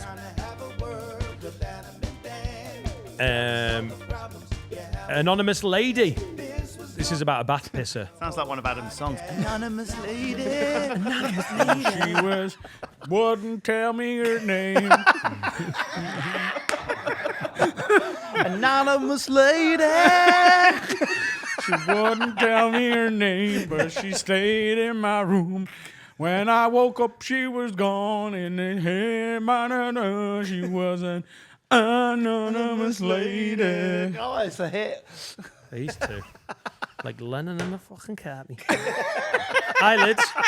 She says, eyelids, I've been shagging this lad who admitted to pissing in the bathwater while he is in it. Yeah. This isn't just every now and again, it's every time. And he doesn't shower down after the pissy bath. Have a word with him for being a scruffy cunt, or have a word with me for being a fanny for not wanting to consume his piss particles when I suck him off. That's from an anonymous lady. mate, that got Ending. dark. I always thought it was going to end with piss particles when I'm having a bath. I piss in the bath. She still does it. I'm She's guessing just- she doesn't understand how a dick works. There's probably going to be most men most of the Are time. you in the bath when you're piss pissing in? particles near a knob? If I'm call me having a Columbo. bath, I will have a piss while I'm in the bath, yeah. No. No, you're lying. What are you? Come on. No. Do you piss in swimming pools? Yeah. Different Why is it different? because chlorine Mass. naturally. Literally the size of the place. So and what, also how big chlorine. would my bath have to be for you to be okay with me pissing The in it? size of a swimming pool. The Mediterranean Sea. The chlorine yeah. naturally I have kills chlorine the in my bath. bacteria. Oh, well, that is fair enough. then. Bubble bath, chlorine. I've got. His bath is the leisure centre. What's the name? We don't know this is a lady, do we? Just calling it Anon. I would say this, Anon. Your problem isn't that your guy's pissing in the bath. Your problem is you're dating a man who likes to have a bath. Fuck off! That's Fuck off! hold on. No! Yeah, that's a man with I no will not have goals, baths no on there. ambition. Shower, in, out, done. Workout achieved, profit. No, Repeat. I got a Chandler Bing themed rubber duck from Amsterdam as a gift for myself. I'm getting a bath tonight. Not even tonight, this afternoon. Did you buy yourself a rubber dog? Yeah. That's the cutest thing I've ever heard. It's a Chandler Bing one. And Chandler likes a bath. He as well. floats it on his piss stream like the Bellagio fountain. Baths are well better than showers. No, they're not. Pissing in the shower, absolutely fine. Yep. Obviously not shitting, poking it down with a stick, that's too far. But a piss in a shower, absolutely fine. But to date a man who not only has got so few goals, he can float around in water for 40 minutes a day. I've got lots but of will goals, thank you piss very much. himself. He's right. I've got no time. I brush my teeth in the shower. Here's a man making dollar. There you go. And I'm bathing my old piss. No, listen. The toilet's so far away, and so are your dreams and goals. Yeah. Baths are much better than showers. You I get have- to sit there, based, just like, ooh, the salt go up your bumhole, ooh. Wow. Salt in your bath. Loose Like arsehole bath as well, salts, isn't it? not fucking sacks. I'm Chlorine, not Malvern. putting a bit of mild and salt in. Ooh, There's never been a body of water that I've been in that I haven't pissed in. I think that is every... But would you wouldn't piss the bath though, would you? If you're in No, that's not. I don't count that as a body. I know it Well, is. it is a body. It's a small body of water. Yeah, it's too small. So, well, yeah.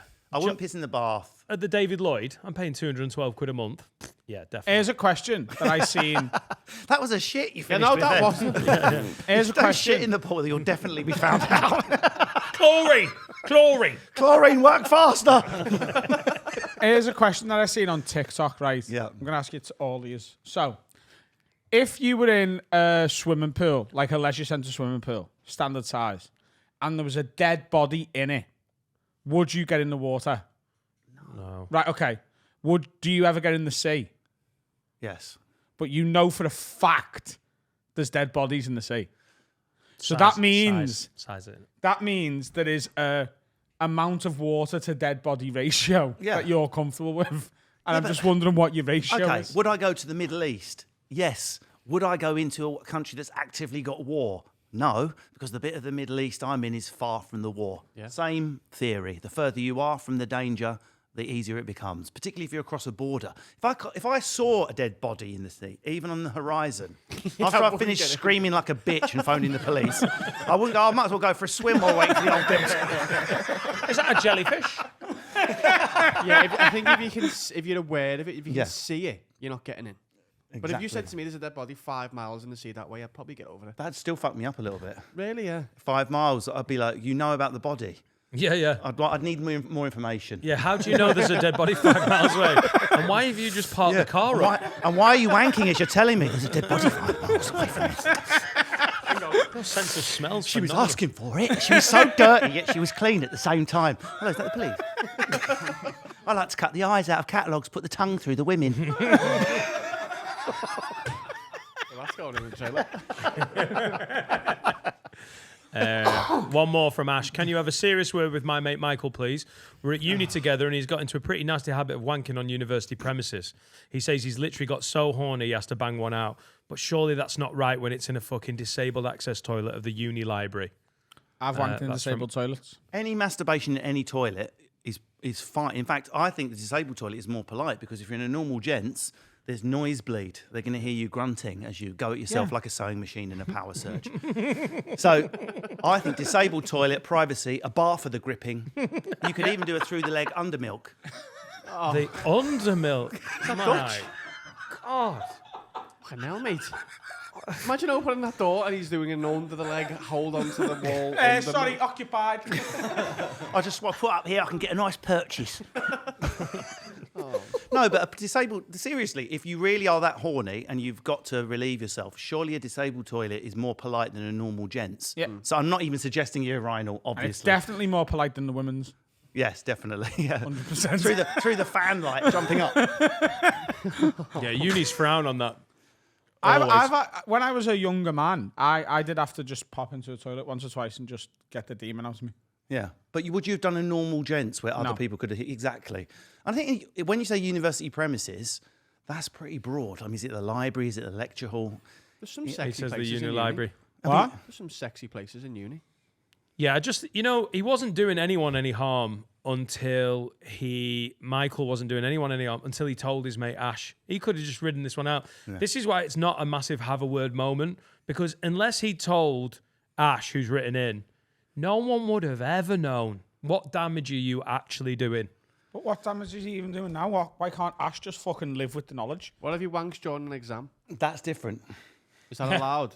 Yeah, because you're not allowed to do exams in a And disabled any access public toilet. masturbation is covered by UK law. You cannot wank in public where other people are there. But you know... You spoke with that. But I've been it there. reminds me of one of the most hilarious failed businesses. This American woman tried to launch a business to try and catch your man out from cheating. And what it was, your man went to work, and then when he came home at night, you got his underwear, and it was a swab. And you could see if there was jizz on his pants, he's obviously had sex while he's at work and had after leak. What she didn't realise was every man is wanking at work, so the invention is completely flawed. Wow. That was a genuine thing launched by a woman who does not understand the extent to which men are just masturbating the whole time everywhere they Yeah. go. Do you know one of my favourite ones? Is everyone wanking at this work? I haven't wanked in this studio. I wanked in Moncombe. Oh, Will! You've wanked in here. Oh, Will's got- He Will's defo gone has, red, by the Will's way. gone red. He 100% has. Look at his little face. Look at his little cummy face. Look at him. He's Look how coming. happy he is. He's wanking now. Oh, God. He's stayed in here. He's slept in the Oh, he definitely, 100%. absolutely has. You have, haven't you? Yeah. Yeah. But the thing is with men, it's linked with sleep. It's not always pervy. It's like a nighttime routine that we've Thank done you. since we were 13. Yeah. And that's why, I'm just throwing it out there, ladies, masturbating on a long haul flight probably has been done as what I call a function milking. Yeah. Just to get an erotic Horlicks to get yourself off to sleep. It's a chore. Yeah. It's a chore. And sometimes the National Express to Newcastle takes ages. And someone's in the toilet. Have you wanked here, Finn? No. Liar. You've stayed over here. Finn's as well. got quite Yeah, a I've low got my sex mate drive, with though, me. I think. What? Well, a mate with me most Yeah, of the time. Peter. Oh, my God. He's seen things in. Russell, if you could get out of here without wanking, we'd really appreciate it. But it's not a natural masturbation moment. Yeah. A masturbation moment is for most men is what I keep explaining. Lindsay thinks I'm just doing it just to get regular hand shandies. But it is a relaxing, almost like a spa type experience for a Self-medication. man. Yeah. It's anti-anxiety drug. The little sleep you have after it, if you have a sleep. Thanks so much for coming in, Russell. No worries. Appreciate it. Social media is just at Russell Kane. It's Russell_Kane on Twitter and Facebook, and official Russell Kane at Instagram. on Facebook, sorry, and Instagram, Twitter, TikTok's Russell_Kane. Wonderful. We got. Sorry, go on. Really appreciate you coming in. Your tour is at, what's your website? But just go to my website, russellkane.co.uk. There's some tickets left for Dublin and Belfast, I think. Lovely. Nice. And you might be adding some more as well. I might add a few little more. There's also a place to find out what's happening with Evil Genius, my BBC podcast, and all the other things I'm working on. Yeah. Man Baggage is great as well. I've done that a couple of times and it's really fun to do. Yeah, and hopefully, next time I see you, I'll have a song that you can actually stream on Spotify. Absolutely. Go and watch Adam's special, Imperious. It's on the Have a Word Pod YouTube page. Wonderful. We've got some tunes. Yeah, we've got a tune. We've got a tune. This is a band called Character Development. Big fans of the pod, and the tune's called Ex Vivo. Nice one. Lovely. Thank you very Enjoy. much for watching as always. See you soon. Sign up to Patreon. Right. Wag, wag. Let's all wank.